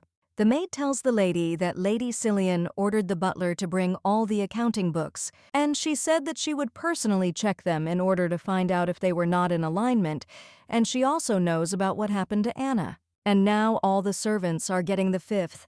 The main character is interested in what she is talking about and wonders if the woman really knows about Anna. They didn't advertise what happened to her and Leona's necklace, but then the main character suddenly understands what must be completely this is Leona herself. At the same moment, the girl clenches her fists, and she thinks how deeply mistaken she was if she thought that she would be able to put Lady Cillian in her place. A little while later, the woman screams that this is simply disgusting and asks where the discipline is. The absence of a real mistress of the house is no excuse for such sloppiness, and the woman wonders if their job isn't to do everything possible for this family. The main character at that moment enters the room and asks to be allowed to find out why Lady Cillian suddenly raised her voice. The servants immediately turn to the lady with joy, and the woman asks if she is really interested in why she raised her voice. And does the girl doubt the correctness of her decision? The main character answers that she is just worried. After all, her vocal cords might not be able to withstand it, and the woman will become hoarse. Cillian screams that it is all because of Elena, and he wonders how the girl could allow shameful rumors about their family to spread through the streets. The main character asks to immediately decide to find out what exactly the lady is talking about, but the woman screams, how can she have the audacity to pretend to be an idiot because she knows everything? The aunt also screams that her maids conspired and insulted the young Lady Hilton with their actions, and therefore she cannot understand why the girl is so calm. At this time, the maids are shaking with fear, and the main character is only interested. Is it possible that the lady is blaming the servants and her based only on the opinion of one of the parties? In fact, it was Lady Leona who trampled the honor of the Ernian house into the mud. The woman immediately cries out, does she really think this is the root of all evil? But the main character calmly asks to be allowed to ask whether Lady Leona provided any evidence of her innocence. Did she know that her nephew had sent an official letter of complaint to the Hilton family, but Lady Hilton had refused to ask for forgiveness? At this point, the woman wonders if it is she who doesn't want to apologize and not the lady. To which the main character replies that if she doesn't believe it, she can simply ask the Duke because he will gladly clarify everything. The woman then cries out that so be it, and they can talk about Lady Leone later as if she were explaining the fact that one of the maids ignored her order to gather there, and this indicates a serious lack of discipline. Elena says that the girl the lady is talking about is on sick leave, and the woman screams that the lady is being too lenient with them, because that's why they got out of hand. Then the main character asks the lady a question because she would really like to know whether the so-called discipline is really more important to her than the Duke's health.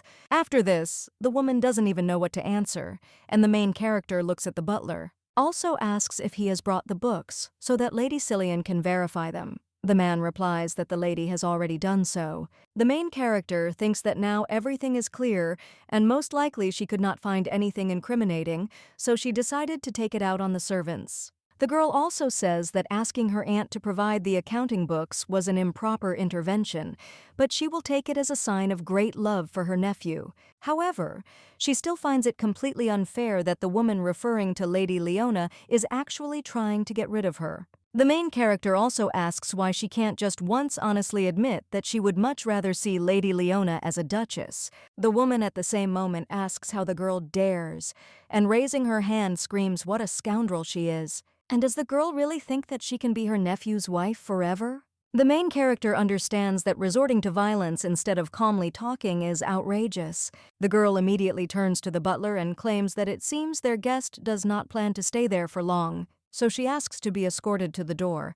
The man then asks the lady in a shaking voice what she is talking about. The lady says that apparently he didn't hear her and perhaps someone else can fulfill her request. The maid immediately screams to the lady that everything was clear to them, so they will escort Lady Cillian with all their might.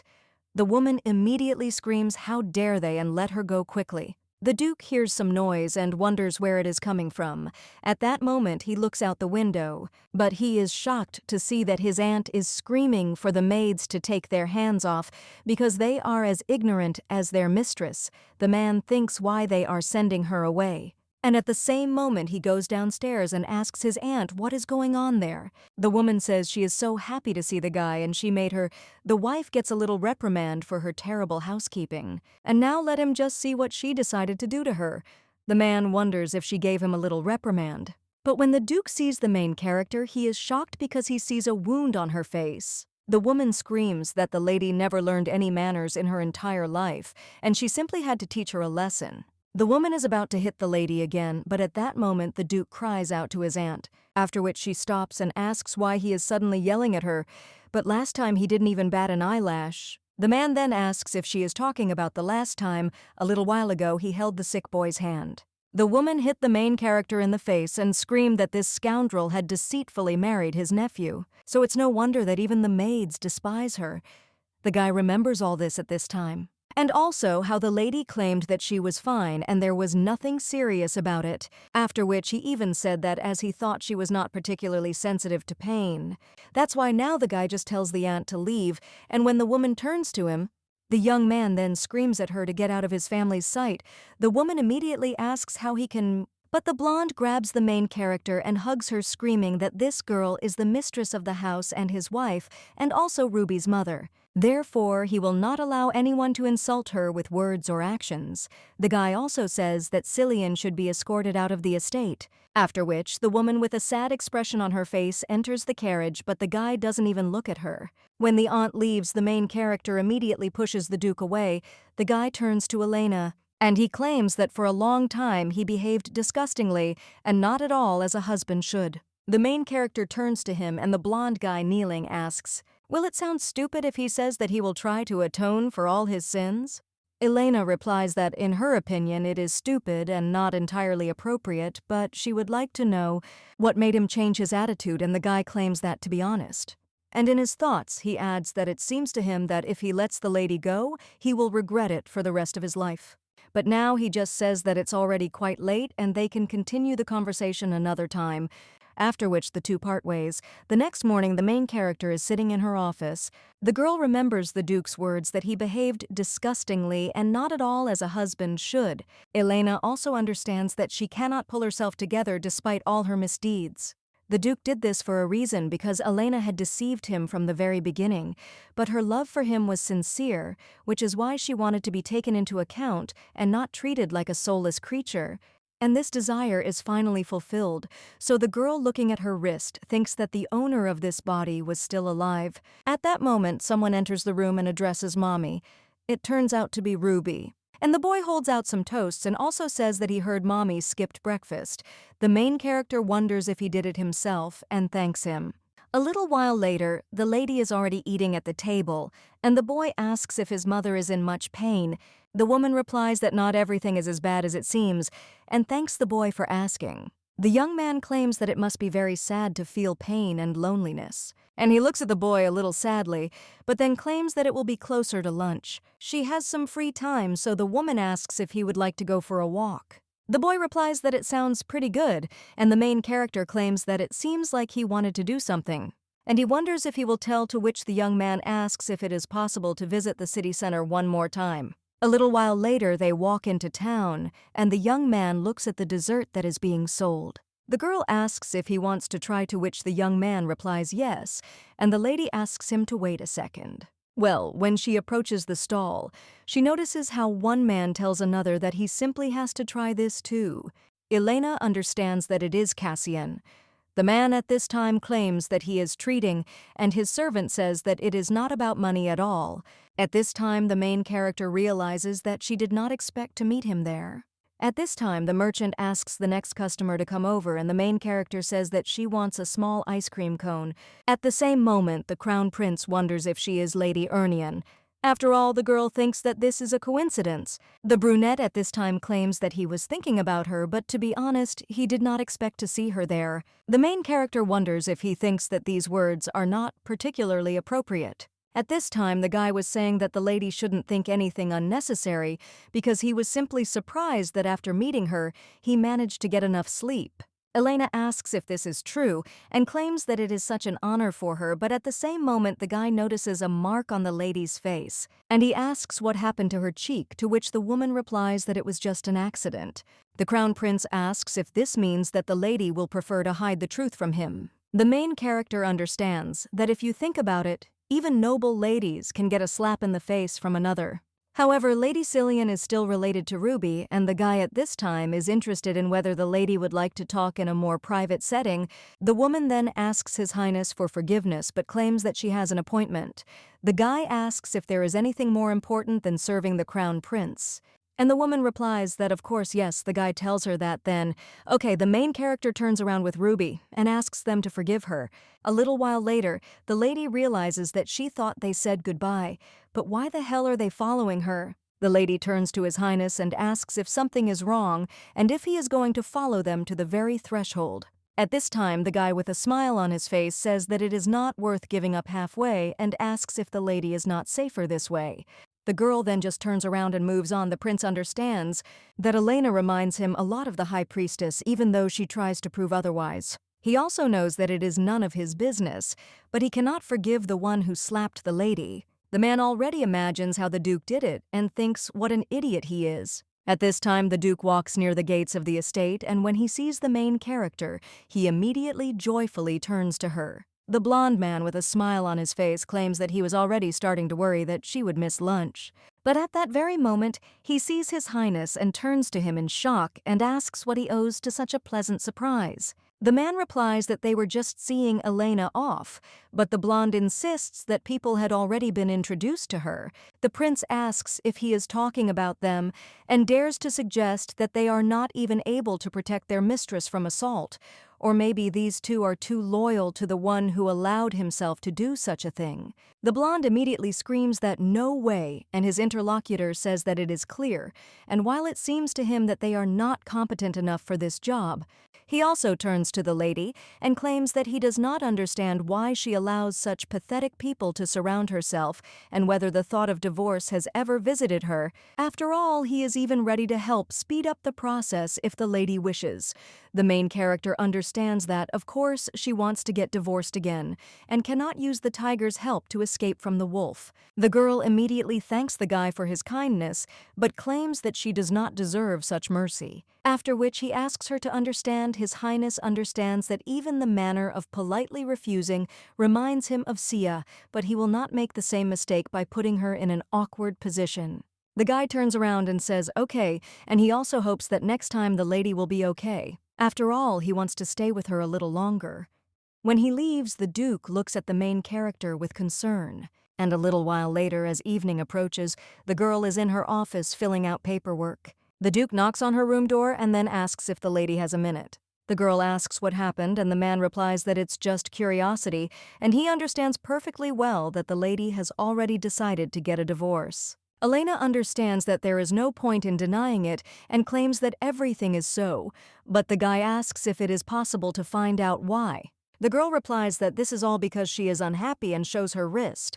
The Duke is shocked by this, and the lady claims that she is now completely different from the person he married. At that moment, the blonde asks in a shaking voice, what if he begs her for forgiveness? And if they make every effort to make her happy again, will she consider staying with him? The main character understands that when she first saw the guy, he seemed terribly annoying to her. That is, he could be understood because he became a victim of a swindler, and the Duke could not stand Elena but did not throw her out because of her talent for keeping records. The girl also thinks, doesn't this make him an idiot, after which she thinks that it doesn't? After all, he simply loved his son very much. The lady understands that she has no disgust for him. And to be honest, maybe he showed generosity to Elena by not divorcing her. It's a bit strange, though, that an innocent person would ask for forgiveness for something he didn't do. The girl also turns to Lord Pleon and asks what if someone like the Duke turns to him for mercy, and whether he will leave him. Lord Pleon turns to his dear C and claims that even God's mercy is not always fair.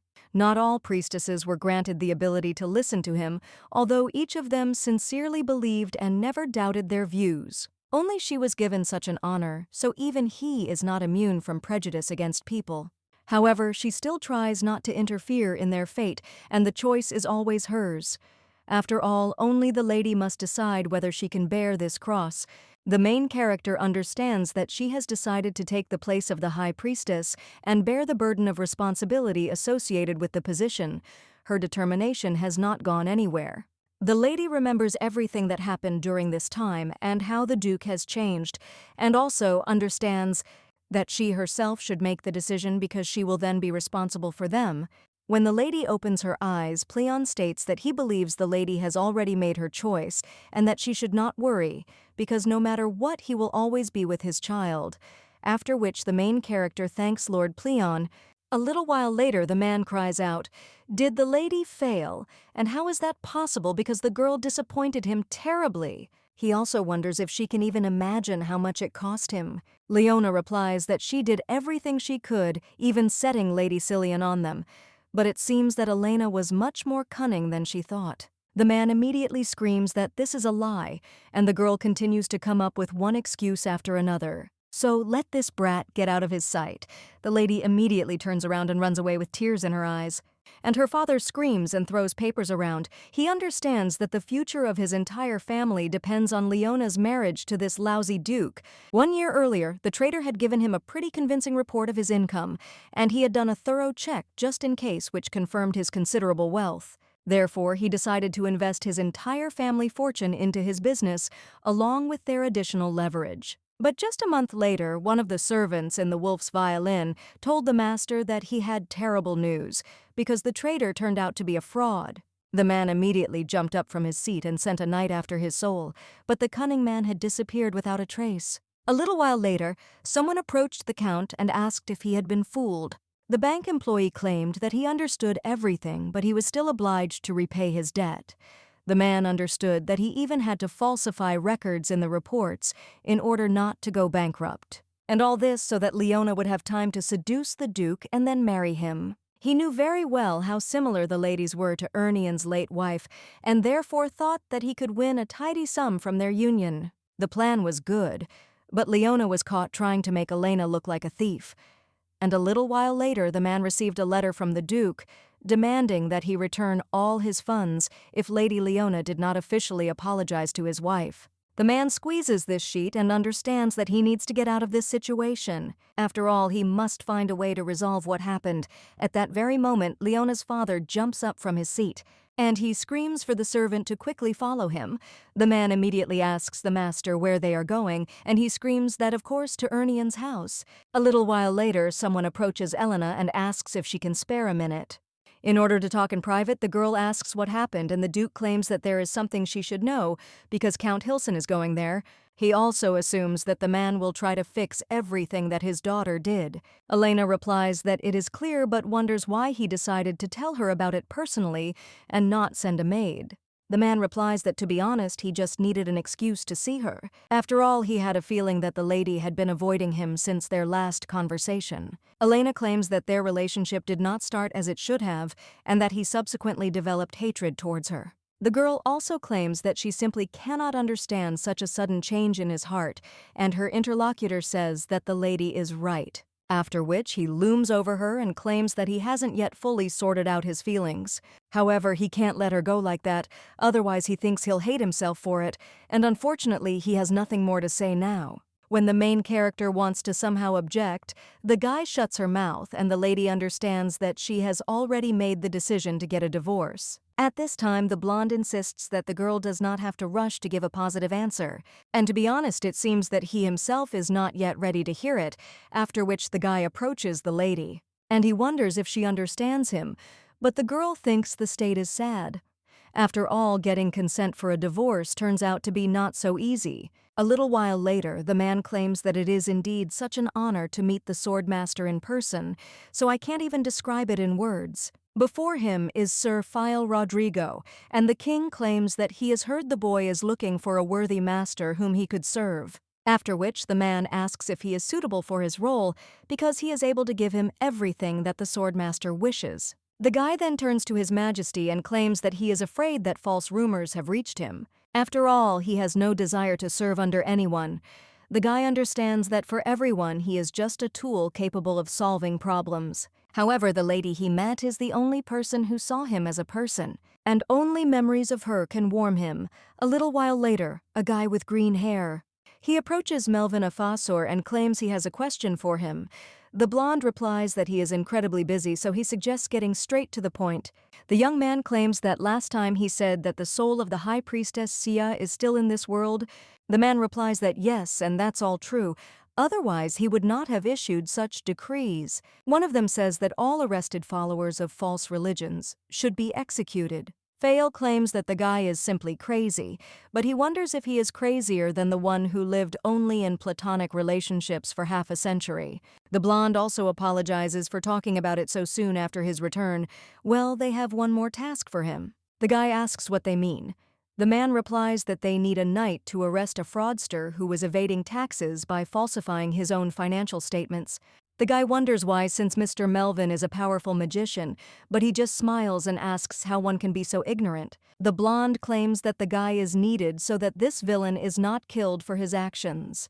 After all, unfortunately, they will not be able to tax someone who is no longer alive. The guy then realizes that he is right in some ways, but he claims that such a mission is not for him. However, the blonde interrupts him and points to the place where the guy needs to go. Fail understands that this is Ernian's estate, and his interlocutor claims that now everything depends on him. The guy with green hair claims that Melvin was right because he is perfect for this task. A little while later, the main character is lying in bed with a book on her face, and the girl remembers how the Duke asked to give him some time to try to change his opinion about himself. The main character asks how much time he needs and whether a month or two will be enough, to which the man cried out, "Sviato is too little." And the main character said that it was a great pity then, and the guy worriedly agreed, after which he asked the lady to promise that she would give him 2 months so that he could win her heart. Now, the girl thinks that to her disappointment, little has changed since then. Although it must be admitted that he is a rather busy man, at the same moment someone turns to the lady and claims that Count Hilson has arrived. Elena wonders if he is there and understands that it is quite easy to imagine that the Count is now trying to present everything as a misunderstanding. When the girl goes down the stairs, she suddenly hears someone asking the gentleman for forgiveness. Well, he claims that, frankly speaking, he came to see his wife. The Duke claims that he can discuss any issue with him. Well, his interlocutor claims that he thinks it would be more appropriate to talk about this with her. Elena wonders why he insists on a personal meeting, and maybe Elena was familiar with him. Then the girl completely understands that it doesn't matter, and claims that if Count Hilson wanted to talk to the one who was involved in what happened, then maybe he should have taken his daughter with him. The man then turns to the lady with a smile on his face, and the main character wonders what kind of facial expression this is and whether Elena really has something to do with it. The man at this time tells the lady that she is very wise to understand everything correctly, and his daughter did not want to deliberately slander her. The main character understands that it seems that Elena was susceptible to flattery. But now the girl only asks for forgiveness and claims that she is of course smart, but Lady Leona's behavior has raised too many suspicions. The girl also understands that the Count does not even know that he is talking to another person now. The man at the same moment screams that all these accusations are based only on the words of one of her banking services, and she simply slandered Leona. At this time, the main character asks if he is embarrassed by the fact that several maids told in detail about everything that happened, and the man claims that these are all just words. After which he screams that it's good and begs her not to take back her investments, because without them, their family will lose everything. He also grabs the girl by the hand. The Duke, at that very moment, cries out to the lady and orders the Count to remove his hands, but at that very moment, someone still puts the sword to his throat and tells the Count to take his hands off before he cuts his throat. The main character wonders if this is Sir Rodrigo. At the same moment, someone else comes up to the man from behind and claims that it is just as he said. They find the villain in the Duke's estate. The man in shock asks if it is a faster, and his interlocutor replies that this is so, and for the correct guess he will receive a special prize. When the Count is taken away, he screams that he admits that he falsified accounting reports, but he is also a victim. He also wonders why the minister personally decided to deal with him. My man ignores him and then approaches the lady and apologizes for not introducing himself. The blonde says that let the glory of the empire shine over the house of Aryan, and he, Melvin Afaster, is at their service. The main character understands that he is the last person she would like to meet in Elena's body. Melvin is a half-breed born in the union of Alpha and a human. He couldn't find a place for himself anywhere, and her last act was to help this poor boy. But the fact that Melvin is half-elf meant that he will live for centuries, then her support will not stay with him forever. In a past life, the man said that he does not want to brag, but he will be the first to recognize her, so let the lady not even think about being his. Elena understands that even if such a statement from someone else would be meaningless, Melvin had exceptional intuition and prophetic abilities, so she is tormented by vague doubts that he went there only to arrest Hilson. Well, the girl understands that she is not going to give up so easily and claims that it is an honor for her to personally meet the Minister of the Empire, and she is Elena from the House of Aryan. The guy claims that everything is somehow quite strange because this is not quite the name he expected to hear. The Duke, surprised, claims that he was most likely mistaken since that is exactly his wife's name. The man then says that it is clear and asks to forgive his ignorance, and the main character at the same moment apologizes and claims that she still has a lot to do. The girl also thinks what a cunning scoundrel Melvin Afstor is. Much time later, the girl is lying in bed. The lady feels her stomach growling and understands that it is all because she skipped breakfast so as not to cross paths with Melvin again. Well, a few minutes later, the lady screams that these wails in her stomach will drive her crazy. So she heads for the door and follows the maid. But when the maid heads further up the stairs, then suddenly he doesn't hold all the dishes and they fly back. When the girl turns around, he sees his mistress, but it turns out it's too late because the shards of plates are flying in all directions. However, the main character does not feel any pain, after which everyone hears someone say how lucky he was to be there at that moment. Elena is shocked and wonders if it is Melvin, and Anna, the maid, immediately asks if the mistress is okay and asks her to forgive her. She also runs for a broom and screams that she will quickly clean everything up. The main character turns to the minister and thanks him for his help. The lady also understands that this is all his doing and they brought him there. At this time, the man tells the lady that she is not worth the gratitude because he has no desire to help others, but she is an exception. So let the lady just let him be near her. Elena understands that he knows everything and thinks what to do. The girl understands that this is not at all appropriate. She had plans for a divorce, and then becoming a priest would also take a lot of time. The main character claims that he messed something up because she is Elena, but the guy is wondering if the lady really thinks she can deceive him. He also asks if the girl is saying that she is not Sia, and grabs her by the shoulders. The main character looks at him a little menacingly, after which the guy is silent for a while. And then he lets her go and claims that if she insists, then so be it, but he is forced to disagree, although he will pretend that he doesn't know anything, but this is quite easy to arrange. At the same moment, someone else runs up and asks the lady what happened. It turns out to be the Duke and Fail. When the guy with green hair sees the shards, he asks the lady if she is okay. And also whether the lady got hurt, she answers that no, and everything is fine. The eraser claims that nothing happened to her. Luckily, he was nearby, so everything worked out. The girl replies that yes, and the minister helped her. And Fael asks the lady to allow him to take her back to her room, but the Duke immediately cries out that he will take care of it. And if they suddenly didn't notice, then in fact they sleep in the same room. The minister asks if this is true, and the man immediately asks what he is doing and whether he really has any problems. The blonde immediately replies that nothing and once again asks to forgive his ignorance. After which, the Duke immediately heads off with his wife, and the main character notices how someone touches her hand. It turns out to be the minister, but the lady immediately takes her hand back and moves on with the Duke. A little while later, the girl is lying in bed while her husband is sleeping soundly. Then the girl unfolds the note that the minister gave her, which contains the question of when the divorce will finally happen. The next morning, the maid sincerely apologizes to her mistress for what happened yesterday. The main character replies that she is fine, but she is really worried about how they will replace these broken plates. The maid says that those dishes were really expensive because only the most important guests were served food in them, and it was her fault that everything went to waste. The maid at the same moment asks the mistress in a trembling voice what to do because her life is not enough to pay for them. Elena understands that all they need now is just a few beautiful plates. Then the lady realizes that she has an idea and claims that she seems to have some kind of solution. The lady suggests going to the kitchen, and a little while later they find themselves at the table. The maids bring various dishes, and when Ruby sees one of them, she also becomes delighted. He claims that there are blossoming buds on all the plates, and he has never encountered anything like this. Fail claims that it is actually carrots, and he hasn't seen anyone decorate dishes like this for a long time. The minister claims that this decoration does indeed remind him of someone. They realize that these are carrot decorations from the high priestess of Sia, and the girl smiles awkwardly. And she thinks that maybe they shouldn't have resorted to this, after which she wishes them bon appetit.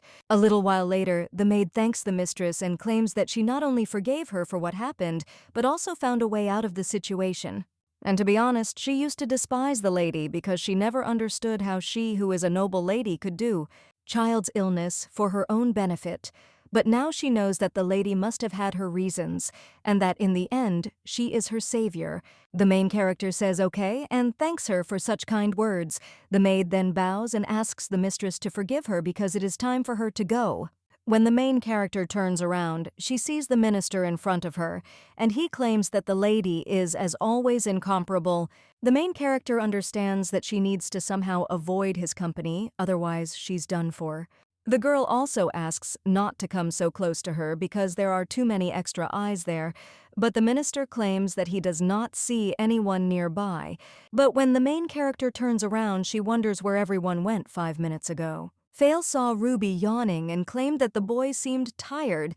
When the boy picked up a flower-shaped carrot, he wondered if Lady Helena had done it. The Duke at that time turned to his son and asked if he would like to rest at his place, to which the boy agreed. He also turned to Sir Rodrigo and asked if he would like to go with him. When the guy was leaving, he noticed how the maid bowed to the lady, and also how the minister came up from behind, and the guy understood that she was left alone, and that was exactly how it was. As planned, Elena wonders if he knew everything in advance again. And the guy at this time turns to the lady and claims that she looks tired. The girl just turns around and thinks that she wonders whose fault it is.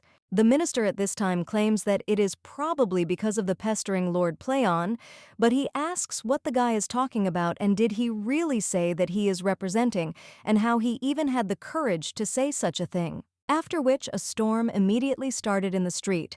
Her minister asked if his words had offended Lord Playon. However, he asks to be heard because he should not interfere in the daily lives of people, and his power should not go beyond the temple. Therefore, he thinks that it is unfair to take up so much space in the High Priestess's life, even after her reincarnation. At that very moment, the storm stopped, and Lord Playon says that it actually hit the very heart. He also tells C that this man is offending him, and the main character understands that even Lord Playon cannot say anything against Melvin. The girl also turns to the minister and tells him to think about what he says, because becoming the high priestess was her decision, and Lord Playon never imposed anything on her, so let him blame her if he doesn't like something so much. Well, the guy at that very moment takes the lady's hair in his hand and brings it closer to his face. He asks how he can reproach her when the mere presence of the lady illuminates his entire world. The main character immediately pushes the guy's hand away and believes that there is no point in denying the fact that she is Sia, but her life as the high priestess is over. Now her name is Elena, or the lady has decided to accept her new existence, so she asks not to call her anymore Siege. And also to keep it all a secret. The guy at this time understands that the lady does not need to ask him for anything, he just wants her not to push him away, so he asks to allow him to become a part of her life, and in return he will do everything the lady asks without unnecessary questions. A little while later, the main character is sitting with her son. Fail watches them from afar, but at that moment someone addresses him, and he claims that spying on a noble lady is not at all a knightly occupation. The guy at the same moment claims that he still thinks that the lady is the high priestess. Well, the minister wonders if he is so blind and how one can confuse two such different people. Despite all his suspicions, the lady sitting there is Elena, so let him not cause her unnecessary trouble. He would be better off spending his time creating a more real relationship and just letting the guy take a look. But all these love letters from the maids, but the young man immediately answers that they don't bother him. The minister says what a stubborn guy he is and he needs to let the priest go. After all, even if the lady comes back to life, she will never write something like that, so it is better for him to leave all these letters. The guy at this time once again remembers Lady Elena's smile and sighs. A little while later, he moves on. But one of the knights immediately turns to Sir Rodrigo and asks if he can ask him to continue. A little while later, this knight cries out that it is a great honor for him to fight with him. The main character passes by and notices this competition, after which she understands that Fail never liked to duel with other swordsmen, and the girl wonders what came over him. At this time, the guy thinks that he needs to leave everything as it is because in the end she is not the high priestess. And the main character at this time turns to her son and states that she thinks he has had enough sword fights today. However, when the young man wants to object, the lady asserts that if he really wants to learn this skill, then tomorrow she will find him an instructor, after which they move on, and Fail notices Elena and is a little distracted, but at the same moment his opponent strikes. The guy deftly deflects the blade, but then sees that the sword is flying straight at Lady Elena and screams at the lady. At that very moment, the blade flies into a tree near the main character, and she is so shocked that she can't even say anything. Fail at that very moment runs up to her and asks if the lady was hurt or if she was injured. The girl replies that everything is fine, and the guy sighs and says that, thank God. At this time, the main character notices a wound on his cheek and says that he has something on his face. Well, the guy asks if he really got dirty somewhere, and the main character at this time is looking at her hand, and also asks what else to expect from a duel between two knights, after which he heals his wound. At this time, the boy wonders if his mother is using holy power, but the main character only turns to him and winks, after which the young man nods with a smile on his face. A little while later, Fail comes out of the shower. Well, when the guy looks in the mirror, he sees that the scratch on his face has disappeared. He can also swear that that guy hit him with a sword even if the wound was not deep. But he has never seen them tighten so quickly, and the guy wonders if this is all thanks to divine power. But this is impossible because everyone knows perfectly well that Lady Elena lied about her abilities in order to marry the Duke. Well, he still can't get her out of his head, after which the young man even remembers how the minister spoke, that this woman is Lady Helen, and therefore let him stop burdening her. At this time, the guy thinks that he knows and understands this, but still can't do anything about it. A little while later, he sits down near a tree and realizes that he needs to rest a little, after which he closes his eyes and falls asleep. A little while later, the main character comes there, and when the girl comes closer, then the guy opens his eyes and wonders who she is, but realizes that she is a lady. The spitting image of High Priestess Xia, after which he screams at her and hugs her, and also claims that the lady does not even imagine how much he missed her. Well, when the girl doesn't answer, the guy thinks what happened and then opens his eyes. Then he sees red hair and immediately moves away. He immediately bows and cries out, asking for forgiveness. After all, he mistook the lady for another person, to which the girl replies that everything is fine. The guy at this time says that if the lady remembers, he said that she reminds him of his late mistress, and he understands that it will sound stupid, but wonders if she could say it at least once. And let her just say that she is the high priestess, because with these words, she will be able to save his world from destruction. The young man begs her to do this, but the main character replies that she is not a priestess, and also moves away a little, but the guy screams that it's not necessary, and let her just not say that she's not her, and also not remind her that in this terrible world he's left all alone. His purpose and meaning in life, and even everything in general, simply has no meaning without her. The main character then sadly turns to Sir Rodrigo, and when the guy raises his gaze, he sees that the lady is looking at him with tears in her eyes and understands that he put too much pressure on her. The guy at that very moment lowers his head to the ground and asks him to forgive him, because he must have just gone crazy. Elena claims that everything is fine because she understands that because of the loss of her mistress, there is a gaping hole in her chest. But sooner or later, the melancholy will become a simple memory, and he will definitely feel better. The guy also remembers how the priestess claimed that she felt sadness inside him, but there was no need to worry. He may get confused, but he will still be able to find the right path, and he is a very strong person. Now, the main character says that Sir Rodrigo is very strong, after which everything turns around for him and also asks her to forgive him. When the girl leaves, the guy remembers how Melvin asked if he was blind. After all, how can you confuse two such different people? And despite all his suspicions, the lady sitting there is Elena, so let him not cause her unnecessary trouble. But then the guy thinks that maybe he is blind. Usually, alphas do not lie, but this guy is a half-breed, and sometimes Melvin seemed more human than normal people. And he is sure that this guy is very good at lying, especially if the High Priestess of Togo wished he would hide the truth. A little while later, the main character is in her office, and when the lady looks at the door, then she says that Ruby, for some reason, did not come to her today. The maid replies that she thinks the young master is now in the training room. The main character asks if this is really true, and the maid replies that yes, because he is with Sir Rodrigo. Is in class, the main character says that this is how, and also thinks that it will be useful for her son. Well, at that very moment, the lady remembers what happened yesterday and thinks whether it is possible that Fail is trying to take advantage of Ruby to stay there longer. When the lady runs away, the maid turns to the mistress in surprise, but the main character doesn't listen to her. And he realizes that this guy still has doubts about her true being. A little while later, the girl runs up to the training ground, but then she sees her son together with the knight. The guy tells the boy to relax and put his feet shoulder-width apart. The young man immediately sees his mother and goes to her, and also claims that Sir Rodrigo offered him to study. The main character wonders if the swordmaster really gives out personal training, and the guy replies that he heard her son was looking for someone who could teach him everything properly. If the lady does not mind, he would be glad to be of use to her and the young master. Well, then, the main character says that he is a very busy man, and the guy thinks how to say that he, a wandering knight, has no specific obligations.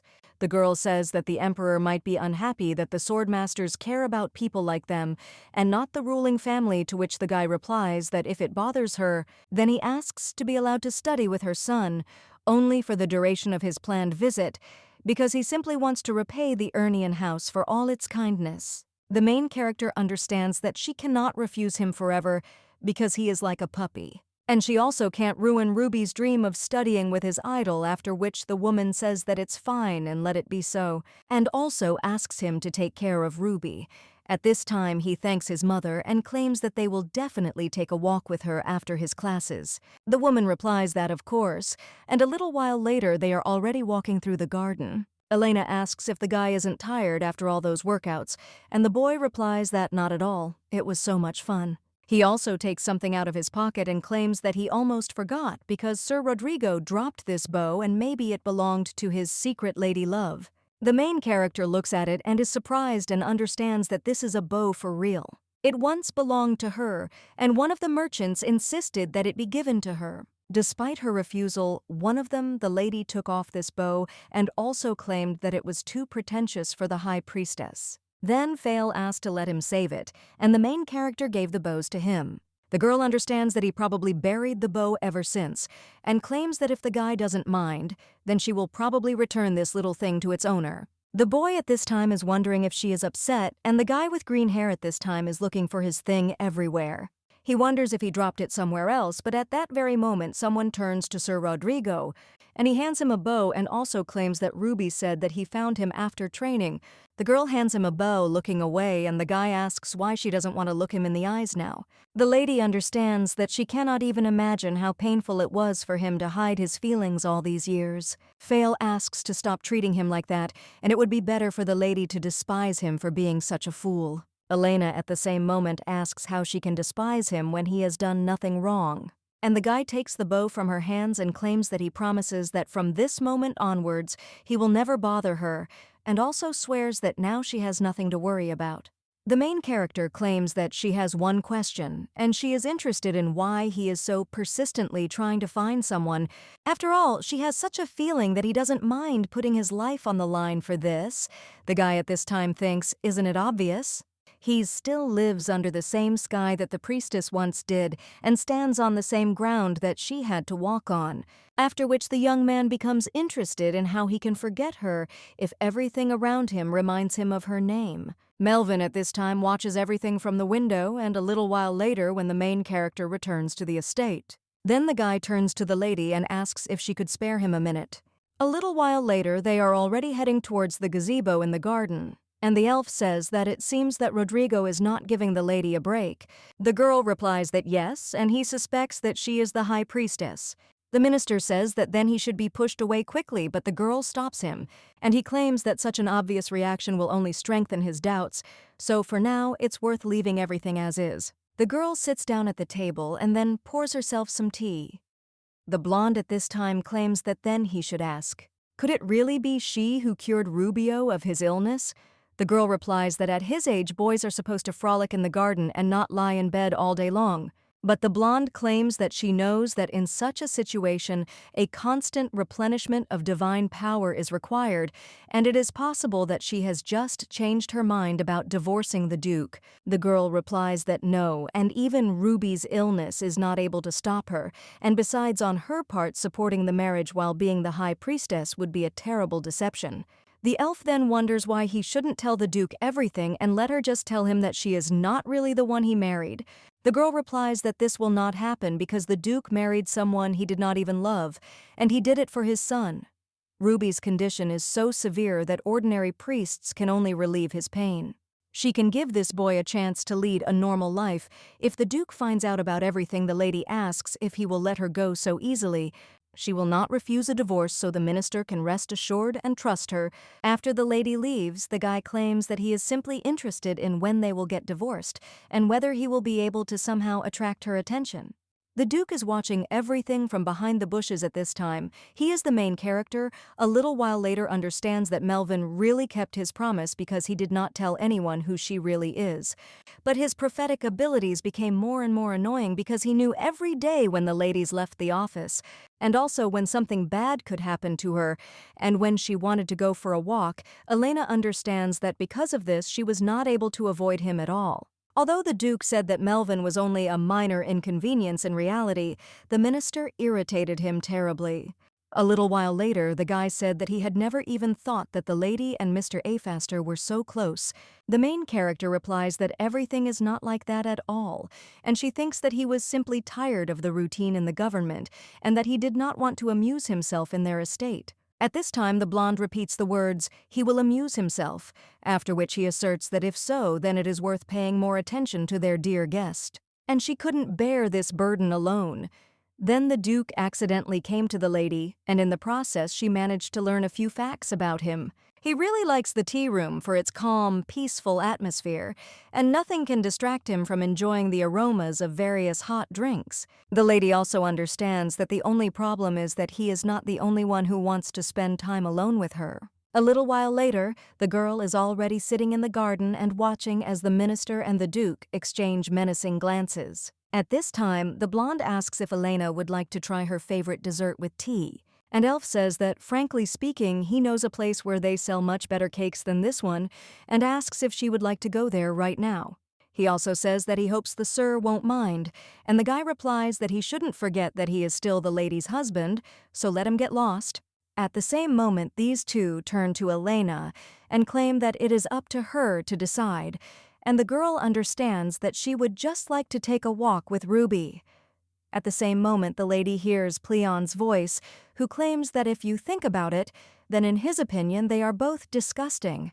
He also asks his darling when these two idiots will finally leave her alone, after which he keeps insisting that he has some kind of option, and let the lady listen carefully. First, let her unclench her hand and let her thumb and index finger rot. The main character replies that she did just that, and the man tells her to do the same with her ring finger and little finger. But when the main character looks at her hand, the Lord starts laughing and claims that this is the way out because this is a great way to get rid of these two idiots, and he wonders if the lady doesn't like such a reasonable solution. The main character turns to the Lord in her thoughts and claims that he clearly has a different idea of the concept of the rational. At this time, the guys sitting opposite her see the gesture that the lady is showing, and the main character at the same moment hides her hand, and he wonders why he needs to choose one thing since both proposals seem very good. So the lady wonders why they are not put into practice. In the end, Lord Pleon won.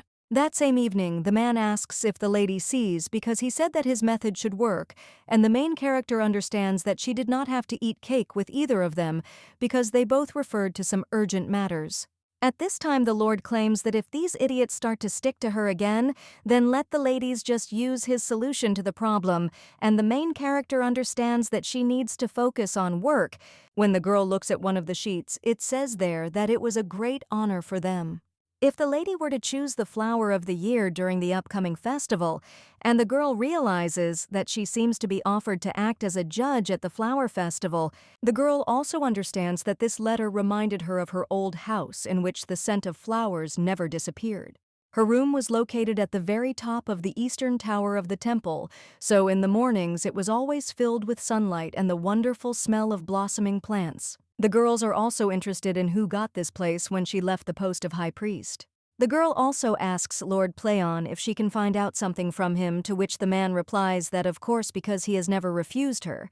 And if the lady wants to find another solution to the problem with those idiots, the main character replies that she does not need it at all. Elena also thinks that now is not the time for jokes and asks who is currently occupying the place of the high priest.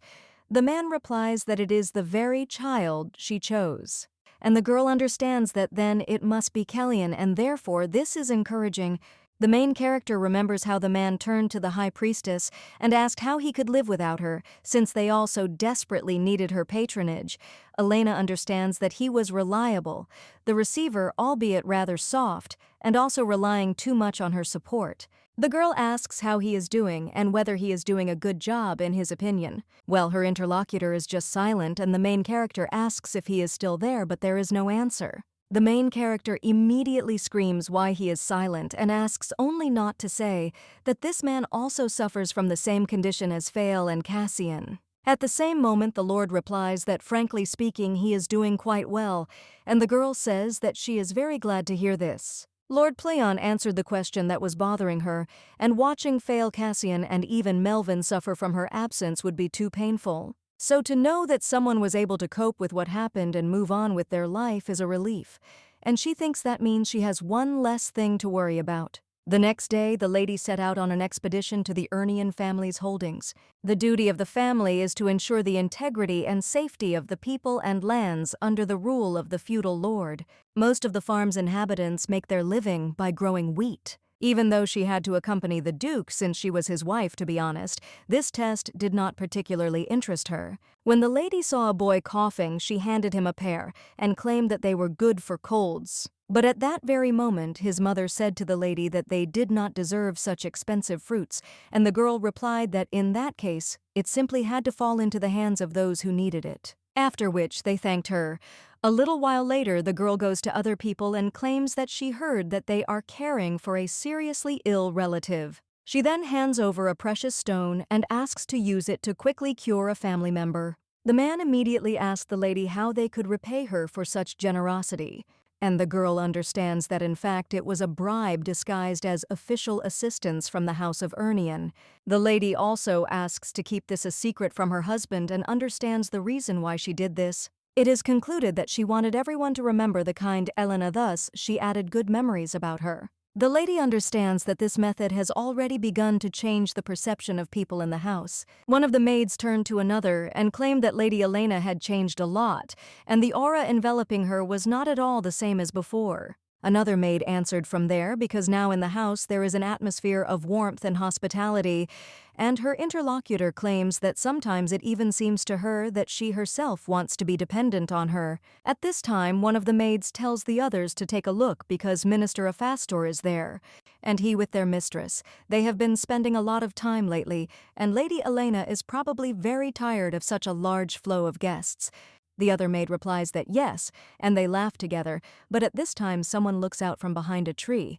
It turns out that it is the Duke, and the man understands that the maids did not lie because Elena is fulfilling her duties as the mistress of the house, but he does not understand that Aphastor is pursuing him. As for him, his behavior doesn't really look like he's fulfilling his official duty. You, the man, are in shock and think, what if? Elena plans to divorce him and then marry Aphastor. Even the thought of such a thing makes him feel sick. But the worst thing is that he has no idea how he can defeat the minister. A little while later, the Duke approaches the two. Melvin immediately asks what they owe to such a pleasure, and the Duke replies that he thought he could also greet their dear guest. Well, his interlocutor replies that there was no need for this because Mrs. Ernian showed him a very warm, welcome reception. He also does not want to be an extra burden for such a busy man as the Duke. The man says that since that is the case, let the minister allow them to agree on an official trip to Lake Ark with him. The guy asks if he's sure he wants to do this out of politeness, and the Duke asks me if he thinks he's been visiting them too often without any serious reasons. The main character sees that these two are back at it, after which the minister even said that it was understandable, and the scale of the Duke's misunderstanding is so great that he doesn't even know how to fix it, after which he asks to be allowed to clarify things because he is not interested in those who are already married. The Duke asks if this is true, and the man replies that another woman has been kept in his heart for a long time. After which he winks at the main character, and the girl thinks that he will come in. After all, now she really feels sorry for the Duke, but she is glad that Melvin is the minister in charge of the entire country, so there was no way he could stay in the Duke's estate forever. When the guy is about to go back, he states that although he would like to settle there, they say that a lot of work has accumulated in the palace. He also puts himself next to Lady Elena, and the Duke, looking at this, clenches his teeth in anger. The minister at this time says that he hopes that one day the lady will become herself again after everything that happened. This would make him the only one who knows her real identity, and the main character wonders if he really means that there are others who know that she is the high priestess. At this time, the guy heads to the carriage, and Fael asks him what the prophecy said. The young man with green hair also claims that he is staying there, but his interlocutor wonders if he still suspects the lady. Melvin also states that he thinks Lord Pleon wants to give him a chance. If Lady Elena is going to the festival, he should definitely accompany her. The girl will insist that Arian's house be guarded. Anya is his, so he will have to go after her secret, but let the guy remember that he must follow her. Unfortunately, he believes that the guy is the only one he can rely on at the moment, despite all his incompetence. After which, the carriage leaves, and the knight understands that even though Melvin is an idiot, his words cannot be taken lightly, and the guy wonders if he really saw something in Lady Elena's future. A little while later, the main character is in the garden with her son, and the boy cries out that he found a huge rose. But at that very moment, he stumbles and falls to the floor. The main character immediately runs up to the boy and asks if he is okay. After which the lady brings her hand closer to the boy's wound, and Fael, passing by, wonders if she is really wiping his wound. Well, at that very moment he sees the divine power and understands that he cannot be wrong. At this time, someone goes to one of the estates and realizes that it is simply amazing that the house belongs to such a prosperous family. Went bankrupt in an instant after Duke Arian withdrew his investment. But at that very moment he sees someone else and gets a little scared. It turns out to be Lady Leona. She asks the man if he sent the letter, to which he replies that he did. He is the same one who cries out that he wrote a letter to Lady Elena Arian, asking her to act as a judge during the flower festival. The woman asks what she answered, and her interlocutor replies that the answer is positive. After which, the lady claims that this is wonderful and the guy is great and can be proud of himself. But the man after that, why did she invite her to the festival? However, the lady looks at him menacingly, and she wonders why he became interested, and does he really think that she is plotting something against him? The man immediately cries out that it's not at all, and he didn't have such a thing in his thoughts because he's just worried about her. The girl replies that the fact that their estates have become poor does not mean that he is not indebted to them, to which he replies that, of course, he has not forgotten this. A little while later, the lady goes to the jewelry box. When the girl looks at her, then she sees that there is almost nothing left there, after which she throws the box on the floor. And also screams that all their troubles are because of that lousy betting. People take the dagger in their hands and understand that she is in spite of everything. Make her suffer. A little while later, the day of the flower festival arrives. The main character is there, after which someone turns to the lady and says that she needs to go there. The guy with green hair watches this and also remembers the elf's words, that if Lady Elena goes to the festival, then he should never let her out of his sight. And let the guy remember that he must be cunning, so now the young man is heading after her. At this time, someone screams how many beautiful flowers there are, and the presenter, He suggests asking their guest of honor to choose the flower of the year, and the main character claims that they are all beautiful. But when she looks at a man, she wonders if he is feeling unwell and why he is sweating so much. The guy is a little nervous, and as the lady approaches him, the chandelier starts to shake, after which the girl sees how this chandelier falls on her. At the same moment, some kind of shroud falls on the guests. After which, the rest of the people scream for them to leave quickly, but when one of them touches the floor, then he asks what is on it because it is some kind of sticky liquid. At that moment, he realizes that it is fat.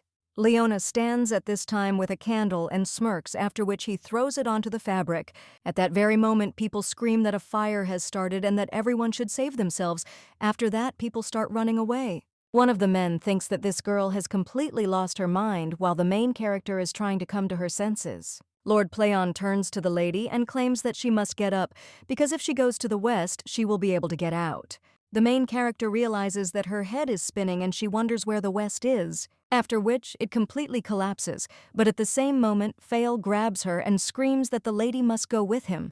The girl asks how Sir Rodrigo ended up there, but at the same moment, the lady screams that he needs to go ahead because rumors might spread if they were seen together. The guy wonders why she despises him so much, which surprises the main character a little, and Fail asks why she is so disgusted by his company that even in times of danger she tries to avoid help. The main characters do not answer that everything is not so, and that she simply has security. But the guy claims that they were paid to leave her, and they left the hall immediately after the lady entered the stage.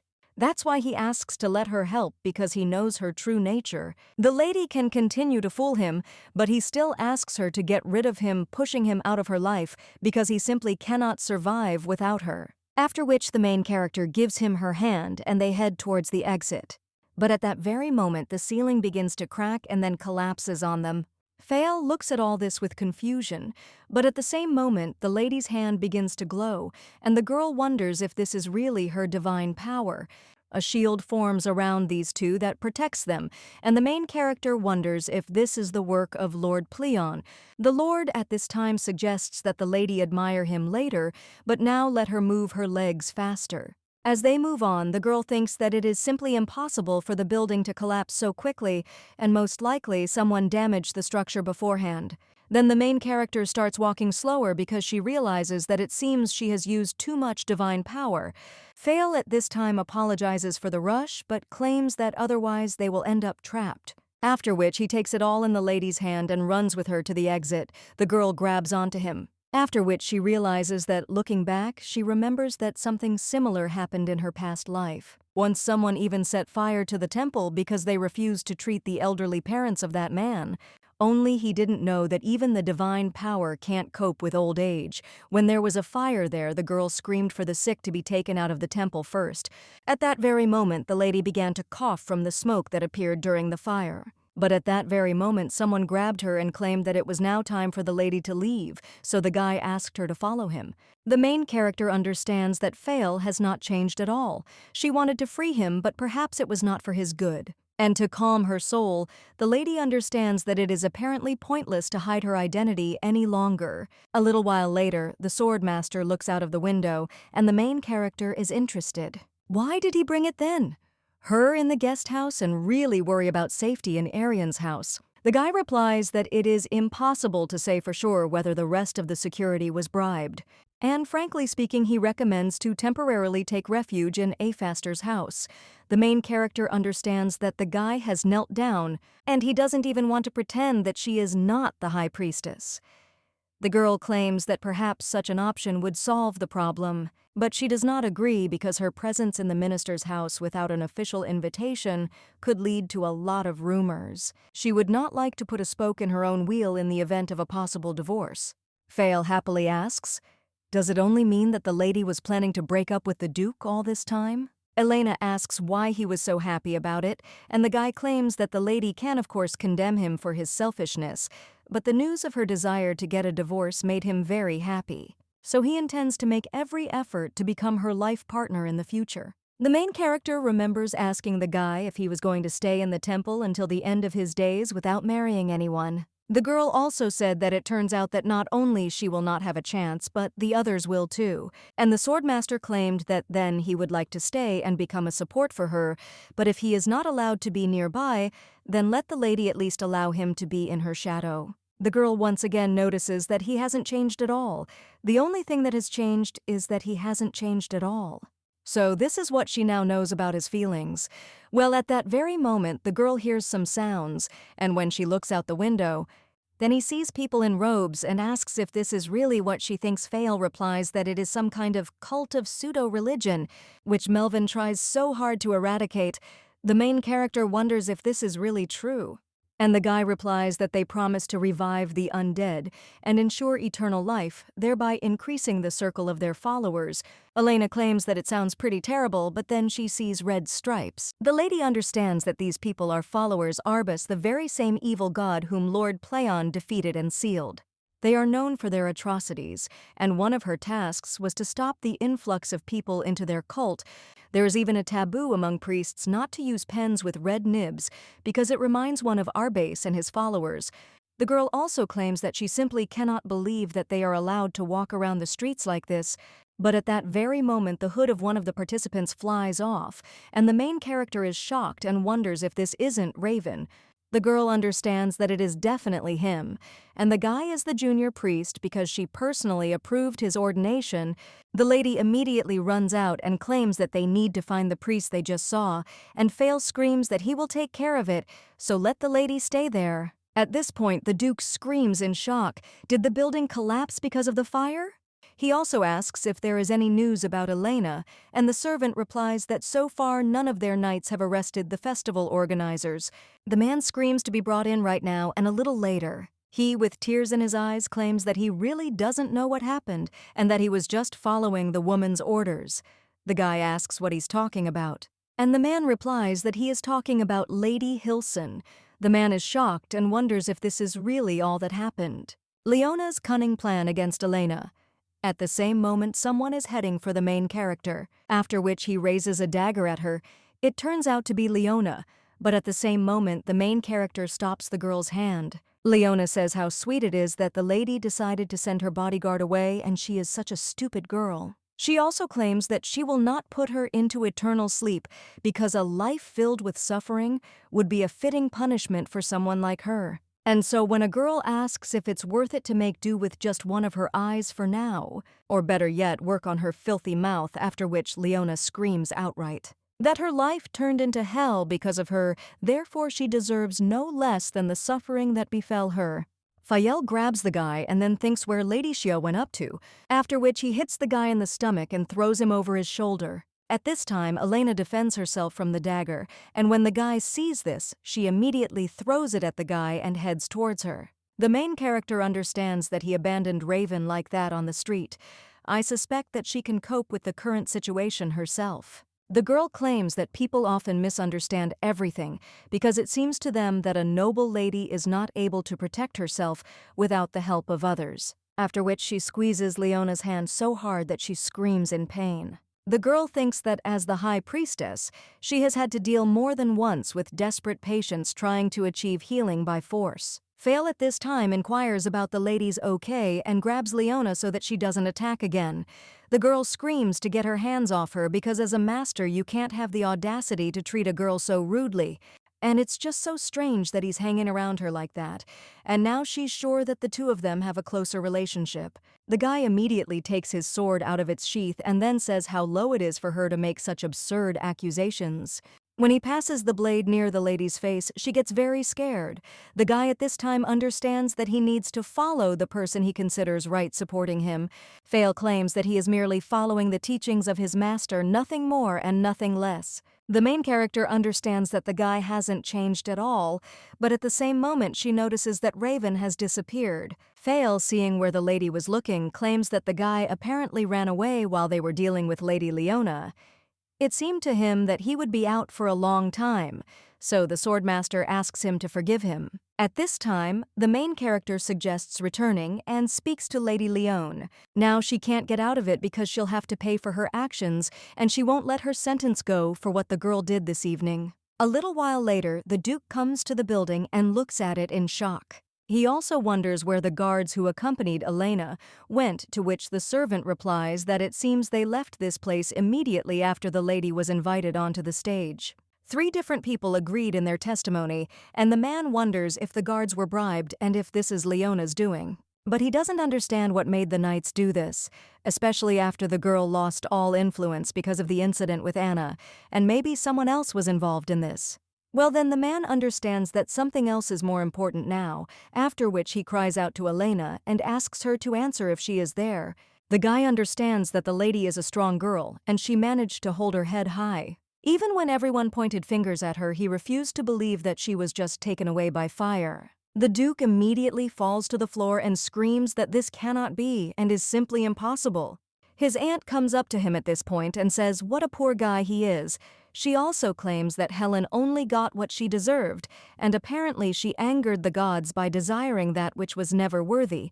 She also turns to the guy and says that he needs to stay strong because she is sure that he will find himself a more beautiful girl than this evil woman. But the blonde at this time was only thinking about how he asked the guards, and the butler answered that it seemed they left this place right after the lady was invited onto the stage. At this time, the guy is wondering if 3 different people really agreed on their testimony and were bribed, after which he keeps asking him if the aunt is involved in the spell, to which she replies that, to be honest, she never thought that they were right for each other. The guy immediately screams how dare his aunt. He also remembers how one of the maids said that Lady Elena has changed a lot, and the other one claimed that she had never seen her smile like that before, and that she and the young gentleman go for a walk every day. The Duke immediately screams that she has changed, and he really wanted to be part of her changes. He can't let her go so easily. But at that very moment, someone turns to the gentleman and tells him to look there. After all, Lady Elena is there, and the guy looking at her immediately asks if it's true. The main character wants to say that Sir Rodrigo saved her, but the Duke at that very moment attacks the lady with his arms. And he cries out how grateful he is to the Lord that he returned her safe and sound. She has used up too much divine power today, and it seems that she is about to switch off when the Duke sees this. He screams that they are immediately returning to the estate and let them immediately bring him a carriage. At this time, the butler turns to the gentleman and asks, "What about those ladies?" The aunt turns to the guy, and the man tells him to take them to that place in the mansion. A little while later, the main character is lying in bed, and when the lady opens her eyes, the maid at the same moment asks if she is awake. Elena asks how long she slept. Her interlocutor notes that it was 2 whole days. The girl understands that this is most likely due to the fact that she abused her divine power. Well, at that very moment, the lady sees a boy next to her, and the maid claims that the young gentleman refused to leave the lady until she woke up. The boy immediately gets up and asks his mommy if everything is unnecessary and good. The girl asks if he really thought that she might not wake up, to which the young man replies that in no case, because he was completely confident in her powers. Elena realizes that this boy most likely also knew that Elena did not have divine power, but he did not ask a single question about how she managed to cure him. The girl at this time tells Ruby that he never asked her, and the boy answers that he trusts his mother and that's all. After all, she promised him that she would definitely find a way to heal him. The main character at this time wonders if Elena really valued Ruby. The girl also remembers how the lady with red hair claimed that the boy would soon be able to get out of bed and asked to give her a little more time. Elena understands that these are probably her memories right before the girl fell into eternal sleep. The main character also thinks that giving such a promise to the boy when she, the high priestess, can cope with the boy's illness. At this time, the young man asks his mother what is going on, and the main character understands that there is only one sensible conclusion. Elena somehow knew that she would get into her body. The Duke is sitting with papers a little while later. He understands that he was made head of the house when he was only 8 years old. Auntie said that she would make sure that the boy inherited the title of peer, to become a duke like his father. The woman said that his enemies were her enemies, and she even quarreled with the other aristocrats for the boy. The woman claimed that she would make every effort to ensure that they did not interfere with his future, and all the boy has to do is move forward knowing that he can count on her. Now, the man bites his lip thinking about his aunt and understands that she will not escape imprisonment if she is found guilty of what happened. But the only aristocrat who knows about all this is Elena if she agrees to show a little compassion to her aunt. At this time, the butler turns to the gentleman and claims that the minister has sent an invitation letter for Lady Elena. The guy asks if this is really an invitation, and the servant asks if he should give it directly to the lady. The Duke immediately snatches the letter and claims that he will do it himself because he just needs to discuss some matters with her. A little while later, the main character finds the only 2 clues left by Elena. The girl turns to Lord Playon and asks if there is any way to revive the one who is no longer alive. Her interlocutor replies that this goes against the laws of nature, and the lady understands what it means if someone really wants to break them, then there are options for how to do it. And if so, then she is interested in whether there is a possibility that such rituals could be performed under the protection of another god. The man at this time asks if she is talking about Arbas. The girl understands that Arbas is an evil god, and Lord Playon sealed him 1,000 years ago. But the power of that being was so great that Lord Playon had to use all his remaining power on Earth to protect the seal. The main character at this time looks at the dagger and says that this symbol is used by a pseudo-religion to which more and more people have recently joined, and maybe this is somehow connected with Arbas. Playon replies that perhaps this is the case, so let the girl leave this investigation to him. The main character at this time looks at the book and claims that this could be an important clue, but it is difficult to understand. She needs someone strong enough to perform restoration magic, and the girl wonders if the minister is really her only option. At that moment, the Duke knocks on the door of the room, and when the lady comes out, she asks what it is. The blonde replies that the minister sent her an invitation, and the main character understands that it must be all because of his prophetic abilities, and she is even interested in why the envelope is in such a state. The Duke says that by chance he is free that day, so he asks if he can keep her company, and besides, the way this guy looked at her was terrible, but there is some place she should go to now. A little while later, the 2 go to the basement, and the man claims that he was in great debt to his aunt, and frankly, she replaced his parents. He also understands that the lady will find this unfair, but he really hopes that his aunt will not have to bear the full punishment. The main character at this time claims that she cannot help but think about what would have happened if everything had turned out differently, and wonders what would have happened if she had not been there because of the incident that happened. He would have said the same thing in front of her grave, and that is, he would have truly regretted her immersion into eternal sleep, but his aunt would still have been dear enough to him to bear the punishment.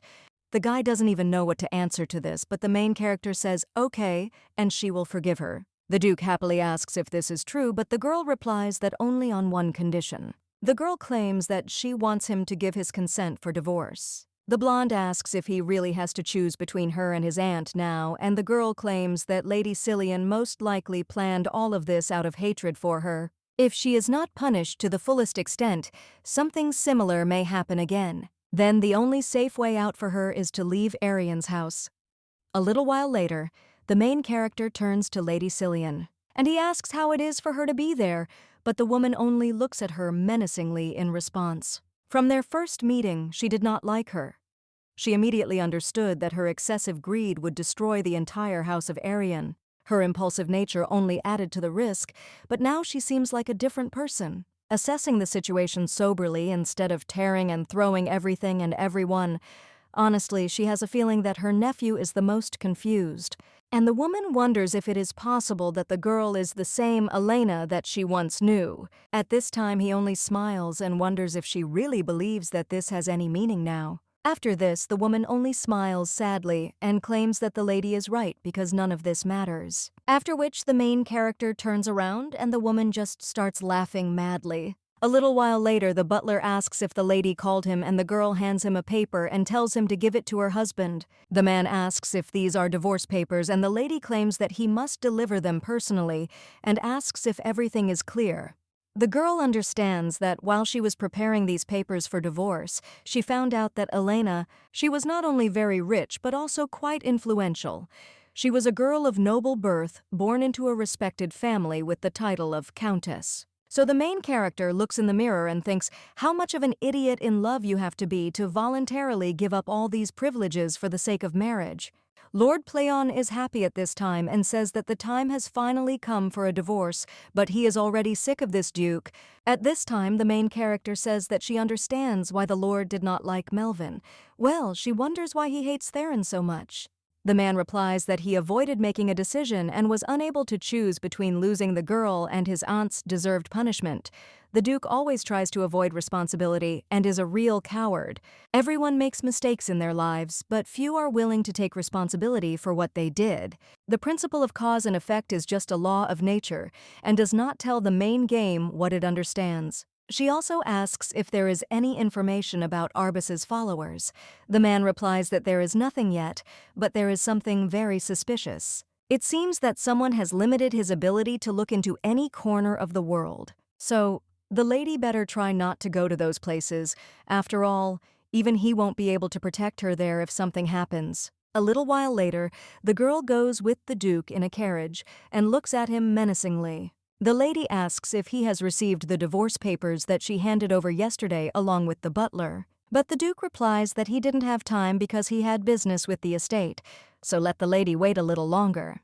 Playon asserts that this is what he was talking about, so let the lady hit him hard with both legs so that he knows his place. When the girl sighs heavily, the Lord says that if she doesn't like it, she can twist his arm. A little while later, they arrive at the minister's and he comes out to greet them. The man immediately thanks the two for taking the time to honor them with their presence, after which he says that eternal peace and happiness may come to the house of Arian, after which he looks at the lady with a smile on his face, and the main character smiles back at him. But at that very moment the Duke stands between them and thanks the minister for the invitation. The blonde claims that this was his chance to regain their favor, after which he asks for his forgiveness and claims that he must meet the other bones. The main character understands that it seems that now the guy finds it much easier to find a common language with other people, but before those around him despised him for his origin. A little while later, the guy turned to Lady Sia, and he claimed that he was thinking about taking a position as an official in the palace. Perhaps this was the only way he could gain some respect. The lady understands that such an attitude is caused by his status, but it doesn't matter. The main thing is that people listen to him. The Duke at this time asks Elena if she wants to come in and rest a little because the road was quite long. A little while later, one of the servants asks to be taken to their room, and a little while later he points to the room and also states that they can walk around the estate wherever they like, but he asks to refrain from entering the territory located behind the fence. The Duke at this time asks if he can know why, and the man replies that there are plenty of different creatures there that the Marquis caught, but the gates were securely sealed so they have nothing to worry about. The blonde guy claims that this is a rather peculiar hobby, and the main character understands that Melvin never liked to put in physical effort, so there must be something else there, and the girl thinks what it could be. A little while later she comes to this gate, and at that very moment someone whispers, "Did this damn elf create a wall and did he deceive them?" But he promised that he would play with them. The main character turns around and realizes that she thought going in there wasn't the best idea. Well, when she goes further, she bumps into someone and the man claims that he didn't even expect to see the lady alone. In such a remote part of the estate, after which the main character asks for forgiveness and claims that she just decided to take a walk, well, at that very moment the man presses her against a tree. Her main character is shocked and asks what he is allowing himself to do. Her interlocutor replies that everything is quite simple because his wife has long since fallen into eternal sleep, and the Duke doesn't give a damn about her. He also asks the lady if she thinks they would make a great couple. But at that very moment the Duke from behind screams out, what the hell the man is doing, which makes him wonder. At this time the blonde asks again what the hell he is doing, and the old aristocrat doesn't even know what to answer. The main character thinks that this can't be, and the blonde guy asks what kind of immoral actions he did there, to which he replies that everything is wrong. But the Duke twists him, after which everyone kicks him and also tells him that he better not open his mouth again. Otherwise, the whole high society will find out about his terrible adventures. From now on, he advises him to be smarter and think twice before pestering the ladies. And he would at least be ashamed, after which the man says that it's okay, and he understands and then runs away. At that very moment, the guy begins to transform, and the main character realizes that it is Melvin. The guy at this time claims that he should have chosen the guests better, so he asks for forgiveness. Elena claims that she could have handled it herself, to which the guy replies that this is true, but that bastard wasn't worth it. After which the minister takes the lady's hand in his and suggests that she direct all her passion towards him because he is confident that he can cope with all the hidden ardor of the days. The main character is a little embarrassed by this, and Lord Playon asks if he was serious about what it is, because it even made him shudder because it is such an abomination. He also claims that the lady is simply obliged to brush him off because all she has to do is respond with a good kick right between his legs. Melvin at this time asks if Lord Playon is really asking her to knee him in the intimate area now.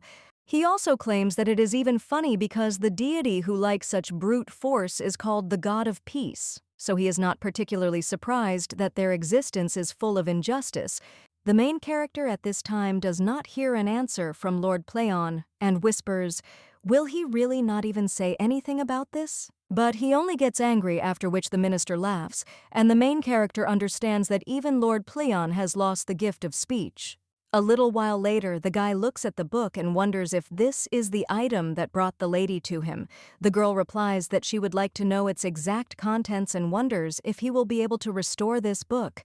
The guy says that it is a diary and it will be quite difficult to restore it completely because some pages have completely rotted. The main game tells me that this is how it is, and then, okay, but still asks to look. Maybe he will be able to do something.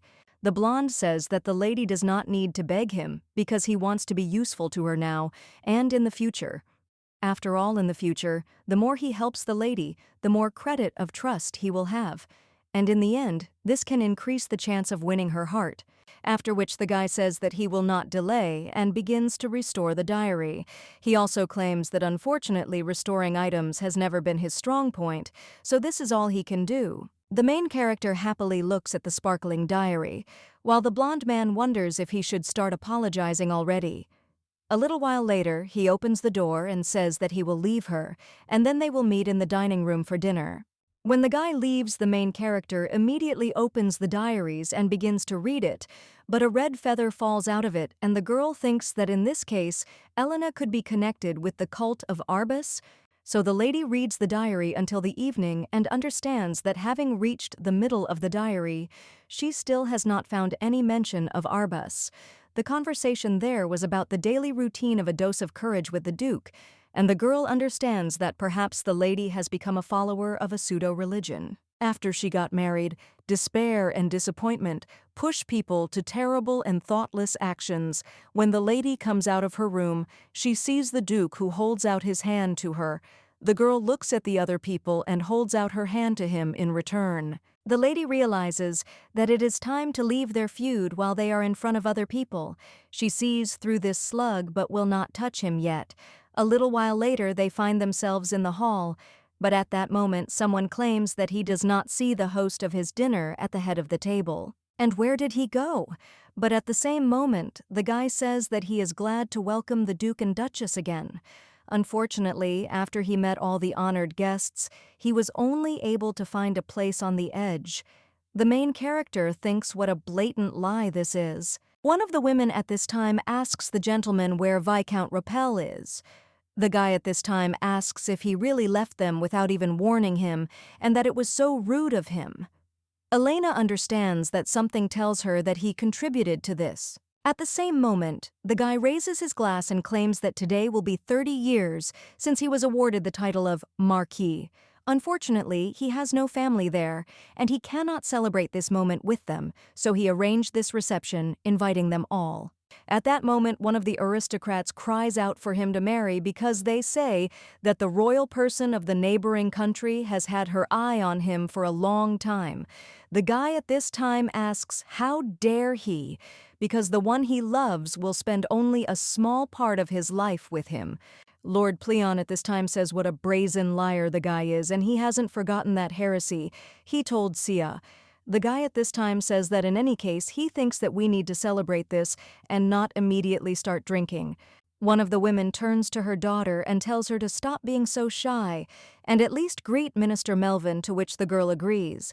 And the woman at this time looks at the main character and realizes that she heard Minister Melvin He dropped in to visit this red-haired evil woman, but she will do everything to make him marry her sweet daughter, after which the girl drinks a glass of ice, and the main character watches this and thinks, is she really that thirsty? But she still doesn't understand why she needs to swallow ice in addition to water. At that very moment, the girl starts to choke, and the main character realizes that she seems to have choked, after which the lady gets up from the table and asks if everything is okay with Miss. Her mother immediately approaches her daughter and asks what happened. Sriva watches all this. The girl immediately falls down and her mother asks what happened to her and asks to tell her what happened. The main character at that very moment lifts the girl up and wants to help her, but the woman immediately screams for the girl to take her filthy hands off her daughter and asks what she is trying to do to her. But when the main character sets on him again, the girl spits ice out of her mouth, after which it bounces off the floor. The woman immediately turns to her daughter and asks if everything is okay with her. The main character sees that the girl is breathing and understands that, thank God, everything is fine, and how lucky she was that she once saw how a colleague in the temple already saved someone. One of the aristocrats wonders if the lady just saved this girl, and the other woman says that it all happened so quickly, and her interlocutor says that he has never seen anyone do that before, so he thinks that Duchess Arian just somehow miraculously saved the life of young Lady Mayon. The woman then looks at the main character and understands that even though she hates her with all her heart, she still claims that she is very grateful to the lady for saving her daughter. Elena says that it is not worth it, because she thinks that everyone would do the same. The girl realizes that it is rather strange to hear words of gratitude from the one who despises her. At the same moment, someone tells the lady that it was impressive and asks to tell where she studied. The main character at this time pays attention to how Melvin leaves, after which the girl asks her to forgive her because she is leaving for a second, and the lady thinks, what kind of expression did he just have? But at that very moment, the Duke grabs the lady by the hand and asks her to wait because they need to talk. Elena just pushes him away and claims that she has nothing to say to him. The Duke immediately cries out that this concerns their divorce, and the main character turns around and also asks if he has finally made a decision, to which the guy replies that this is not entirely true. But he asks if it is possible that she will reconsider her decision if he promises to try to make up for all the unrequited love that she felt for him. The main character replies that, frankly speaking, she still can't understand why he is so zealously trying to keep her. The girl understands that on the pages of Elena's diary, which Melvin restored, there were so many words expressing her love for the Duke. One day, the lady dropped a handkerchief, and the guy brought it to her and claimed that he thought she dropped it by accident, and the embroidery on this handkerchief looks quite beautiful. The lady first met him in the royal palace, and he complimented her ordinary needlework. Then the Duke responded to her invitation, and the girl thought maybe he just liked her. After that, he gave her flowers, and the lady thought that he did this to everyone, but he didn't respond only. She received the bouquet, and she was very pleased. Elena thought that maybe she should try to talk to him tomorrow, and if only she could get a little closer to him. And then the girl had to lie, but everything she felt was sincere, and now the main character is wondering if she looks like a human who has at least some feelings, or is this the case when he needs not Elena, but the capable Duchess Arian, who turns out to be very convenient and useful? The Duke immediately screams to Elena, but then he looks away and claims that he is just trying. However, then the main character turns around and goes further. The girl understands that he is not trying to stop her, so she thinks that his feelings are not strong enough. A little while later, the girl is in the garden looking for Melvin. The lady understands that no one can escape his prophetic power, but this elf is nowhere to be found, so the girl wonders where he is hiding. At this time, the guy comes out from behind the tree and asks why the lady has such a sweet voice again because it hurts his soul. The main character at this time asks why the guy has become so gloomy, and he says that he shouldn't talk like that because he is not a child anymore. Her hand like this. And he also has the ability to lock the lady up and keep her away from prying eyes. At this time, the main character puts her hand on his cheek and claims that everything is fine, but the guy asks what she is talking about. And suddenly he was going to hurt her, after which the main character says that it's good. It's just that she decided not to reproach him for anything. Melvin then sighs and leans against a tree. The main character wonders why he tried to slip away from her, and the guy replies that he was terribly ashamed of his own feelings. The lady is quite used to being the center of attention, but he really didn't want to see her next to so many people. Then the girl says that he should have saved Lady Mayon himself. However, the guy replies that the more aristocrats the lady likes, the easier it will be for her to give her a divorce, and if he were in her place, he would get rid of the Duke with great pleasure. Well, he thinks that he should be above all this human nonsense. That's why he decided to take a more gentle path, and most importantly, all this is done so that people perceive him not as who he was before, but as who he has become. After all, now he is a man who has every right to be near her, and he will try to make sure that the lady's thoughts are only about him. He will help her with everything she may need his support. The main character is embarrassed by such words. A short time later, the maid cries out to her mistress that an official from the royal court has just arrived. It seems he knows about Lady Cillian's involvement in the arson case. But the main character asks what's wrong with Togo, to which the maid replies that it seems that what happened at the festival attracted the attention of the ruling family. Elena understands that most likely it was Melvin who tried, and apparently this is what he meant by a gentle method. The Duke at this time screams for these people to be thrown out of the estate. The butler turns to the gentleman with concern, but the man replies that no one dares to search his house without good reason, after which he turns around completely, but then sees the main character in the window and looks away. Elena understands that most likely he still cannot choose whose side to take, and the Duke has the opportunity to get rid of all the hives. If this happens, the conditions she set for him will lose their power, and the main character understands that apparently one arson is not enough to stop the Duke, so she needs to find more leverage on him. The girl also asks the maid to leave her alone and agrees to something. The girl picks up the diary and realizes that Lady Cillian despised Elena, so she doesn't think that the arson was one attempt to get rid of an unwanted relative. The girl also sees on one page that Elena woke up after lying unconscious for 3 days. And all thanks to Jane, who managed to find the right antidote, and the main character understands that this is bingo, because this time she will not allow the Duke to escape responsibility. A few days later, the main character confidently goes to the Duke, and the guy turns to the lady in surprise and asks why she is barging in like that, but the girl at that very moment throws papers at him and claims that she doesn't care, because she thinks that it will be easier to make a decision. When the guy picks up one of the papers, he is surprised. After all, it says that the maid bought a bottle of poison, as Lady Cillian ordered, and gave it to the cook. The main character understands that File helped collect all the necessary evidence. She was sure that the fire was far from the first attempt on Elena's life, but she didn't even suspect that there were not 3, but 9 similar attempts. And that's not counting the numerous cases when Lady Cillian tried to get rid of Elena with someone else's hands. And no one even thought to interfere, and Lady Cillian calmly walked around the house. Although Elena demanded an official investigation to establish the identity of the culprit, when she turned to the Duke, he only asked, did she really dare to bother him with such a worthless business? The Duke simply fired the cook, and that was the end of it.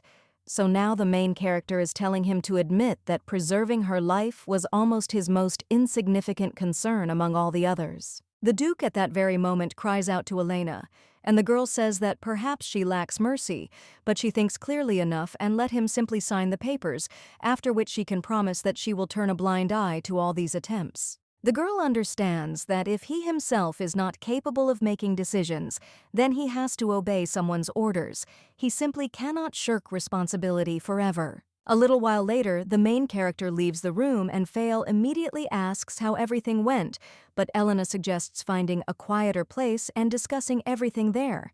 A little while later, they sit down at a table in the garden, and Fail happily says that he really did sign the papers, and that's very good. The main character is thinking about something at this time. She remembers how the Duke said that it was fine, and he would back down, but still insisted that they save the marriage. The lady understands that his words did not coincide with his actions at all, her interlocutor asks at this time. Has she already found a place where she can stay after the divorce, because he would be happy if they rented a good estate on the outskirts of the capital? Well, the girl replies that no, and everything is fine because Elena has her own mansion. The girl also says that she refuses, not because she doesn't like him, but the guy says that everything is fine and asks when she plans to leave. Elena replies that she won't go. There's no point in wasting time, so tomorrow she won't be there. And she also thinks that today she will look at Arian's house for the last time. That same evening, the maid quickly collects all of the mistress's things and says that she will need all of this, but she also needs a spare dress. The girl looks at her reflection and understands that most likely Elena did not want to get divorced even despite everything that happened. But even though her will is important to her, she is not her, and it is difficult for her to live the same life. The lady realizes that she will continue to act as Sia when she leaves the Duke's house, after which the main character rises from her seat and apologizes to the maid for making her work at such a time, and also asks if she can help her. The maid is a little surprised by this and says that it is not at all, after which she wonders if the lady will take her with her. She also asks to be allowed to work in her new house and hope that the lady was not looking for a replacement for her and simply wanted to continue looking after her. The main character immediately hugs the maid and claims that even though her married life was far from calm, thanks to her she had to worry much less.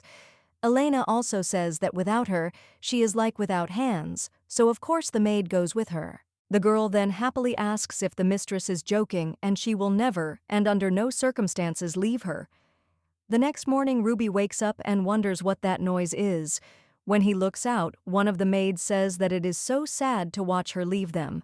As it turned out, this woman was not so bad, and her interlocutor replies that yes, thanks to her they received their salary on the dot, and from Adam she was very punctual. Another lady says that, to be honest, she was much less picky than Lady Cillian, and they wonder if their master will be able to find another mistress of the estate. Whoever it is, she will have to try very hard to match the level of the previous mistress. The boy immediately screams out what they are saying, after which he immediately runs after one of the maids and screams for her to wait and also explain what they just talked about. The woman asks her to understand but claims that the boy's father strictly forbade her to tell him about this. At this time, the young man asks if he should then tell his dad that they are discussing a forbidden topic anyway, and then the maid doesn't even know what to answer, and also tells the young gentleman that she doesn't even know how to say it, but the gentleman divorced the lady. When the boy runs to the window, he sees his mother leaving and is shocked. The young man understands that he knew that his mother had deceived his father into marrying him, but even so, he had a strong sympathy for her. The woman said that it doesn't matter what the boy's attitude is towards him because she understands everything, and if he wants, he can call her mom. She also said that the boy shouldn't force himself to spend the whole day in bed because that way he will never cope with the illness. He really liked that his mother was so worried about him, even though she showed the opposite. The young man also asked if the candies were under the pillow thanks to her, and Elena only turned around embarrassedly and claimed that they were not.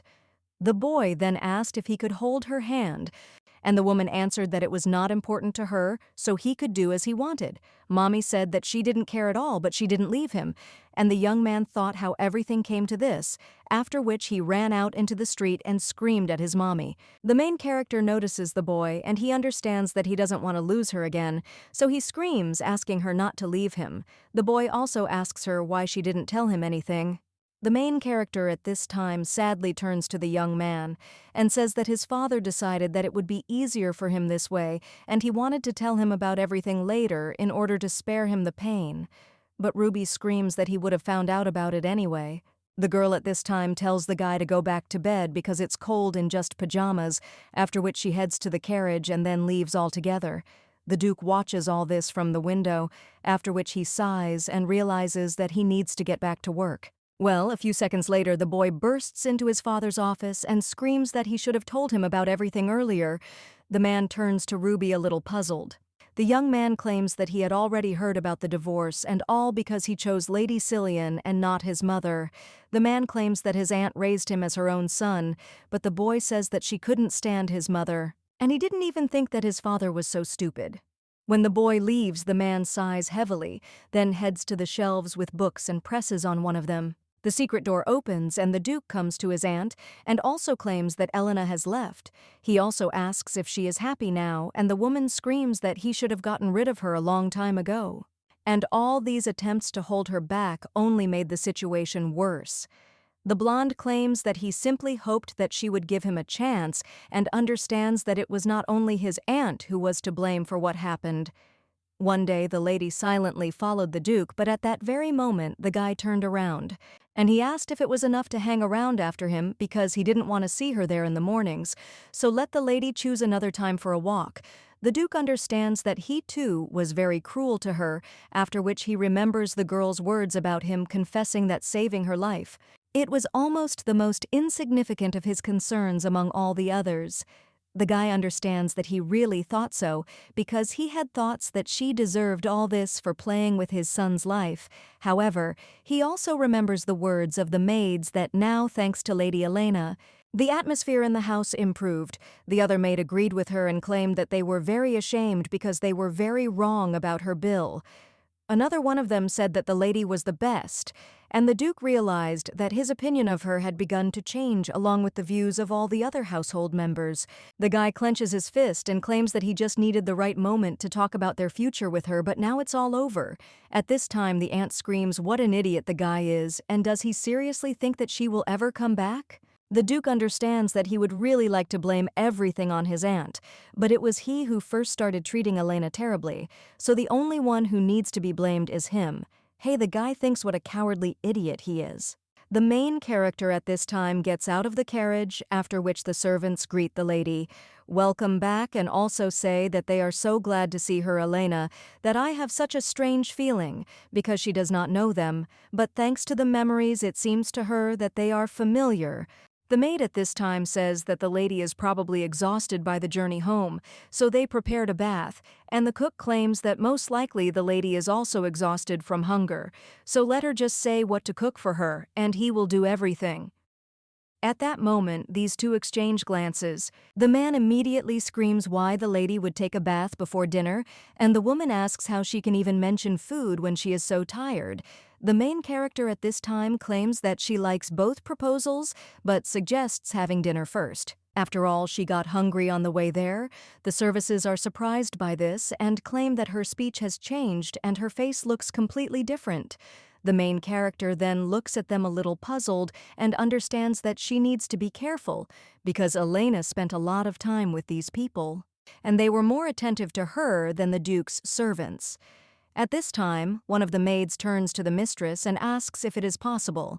The main character looking at her thinks whether the woman has really guessed, but at that very moment the lady sees tears in her eyes, and the woman is only interested in whether the difficulties of her married life have changed her so much.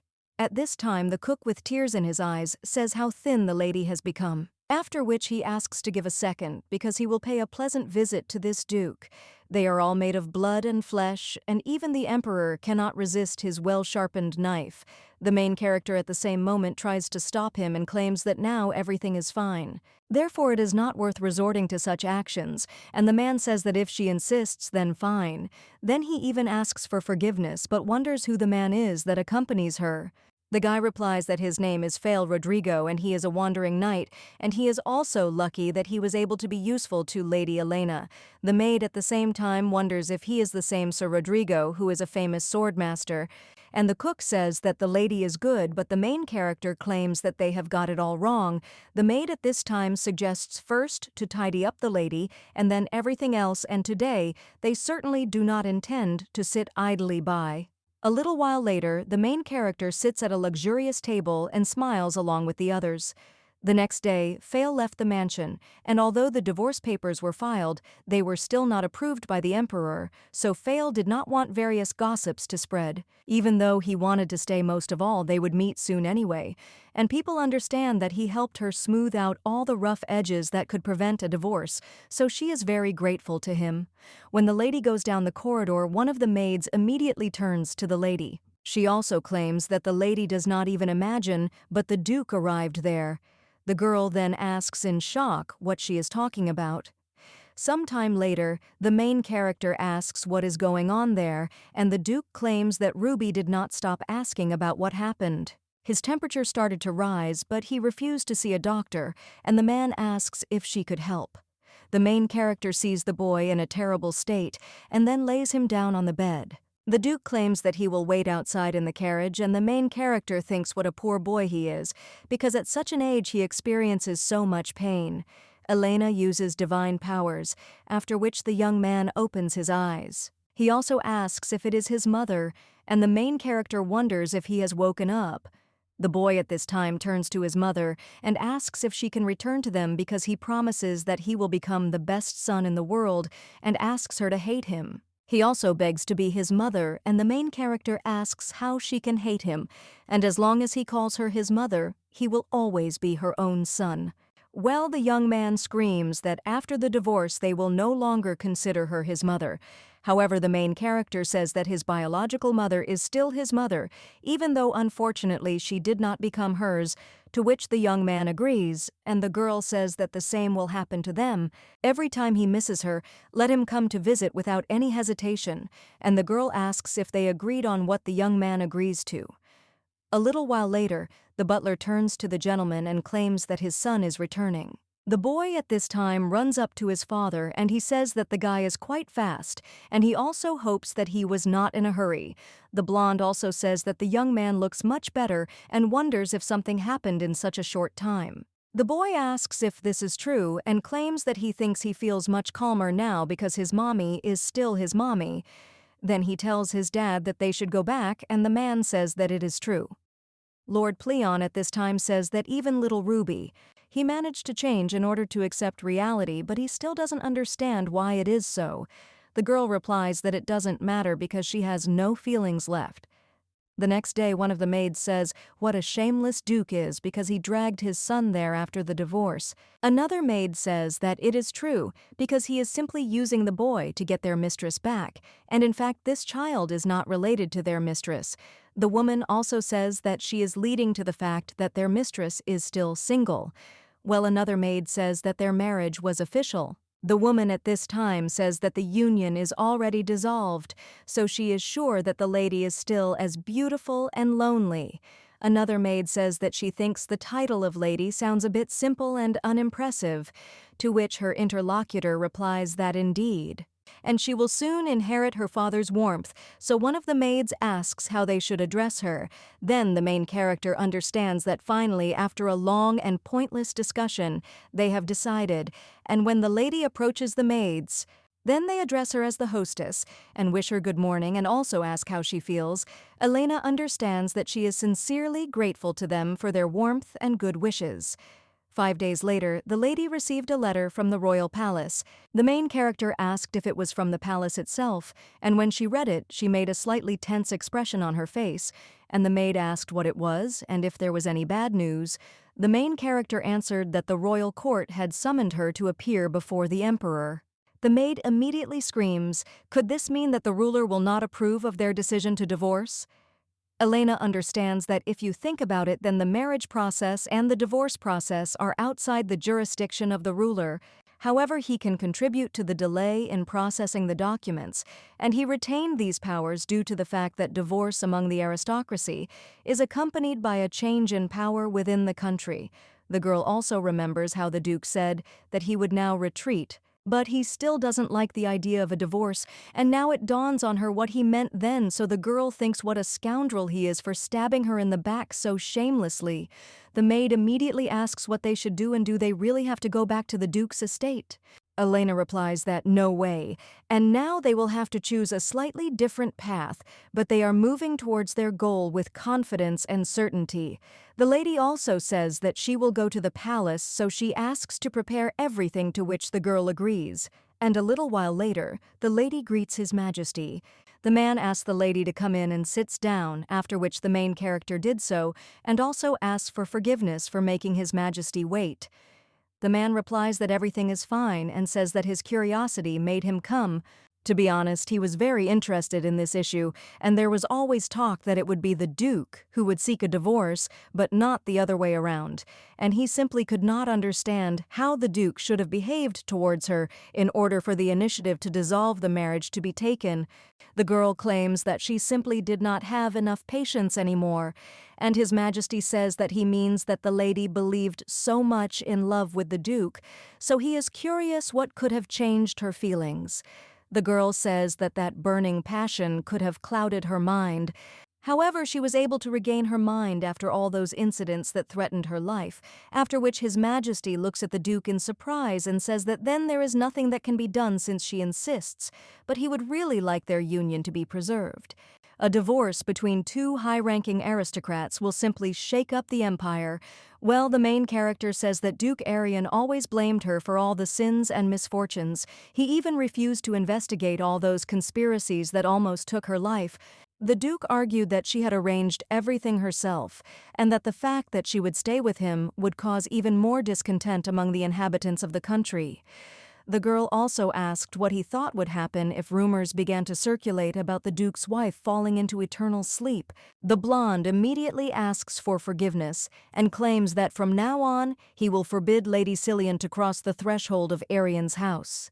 The main character at this time asks, what about Lady Hilson, who tried to put her into eternal sleep, and did it happen on his territory? The guy doesn't even know what to answer after this, and His Majesty claims that he sympathizes with everything that Lady Arion has suffered, but asks why they don't put this issue off for a couple of months in order to make an appropriate decision and not file for divorce in such a hurry. A little while later, the main character is already heading back and understands that he was quite careful in his words, but the Emperor practically declared that he was going to refrain from sorting out the papers.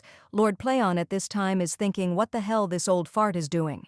At this time, the main character understands that the Duke most likely gave him something very valuable because the Emperor always had a passion for collecting jewelry.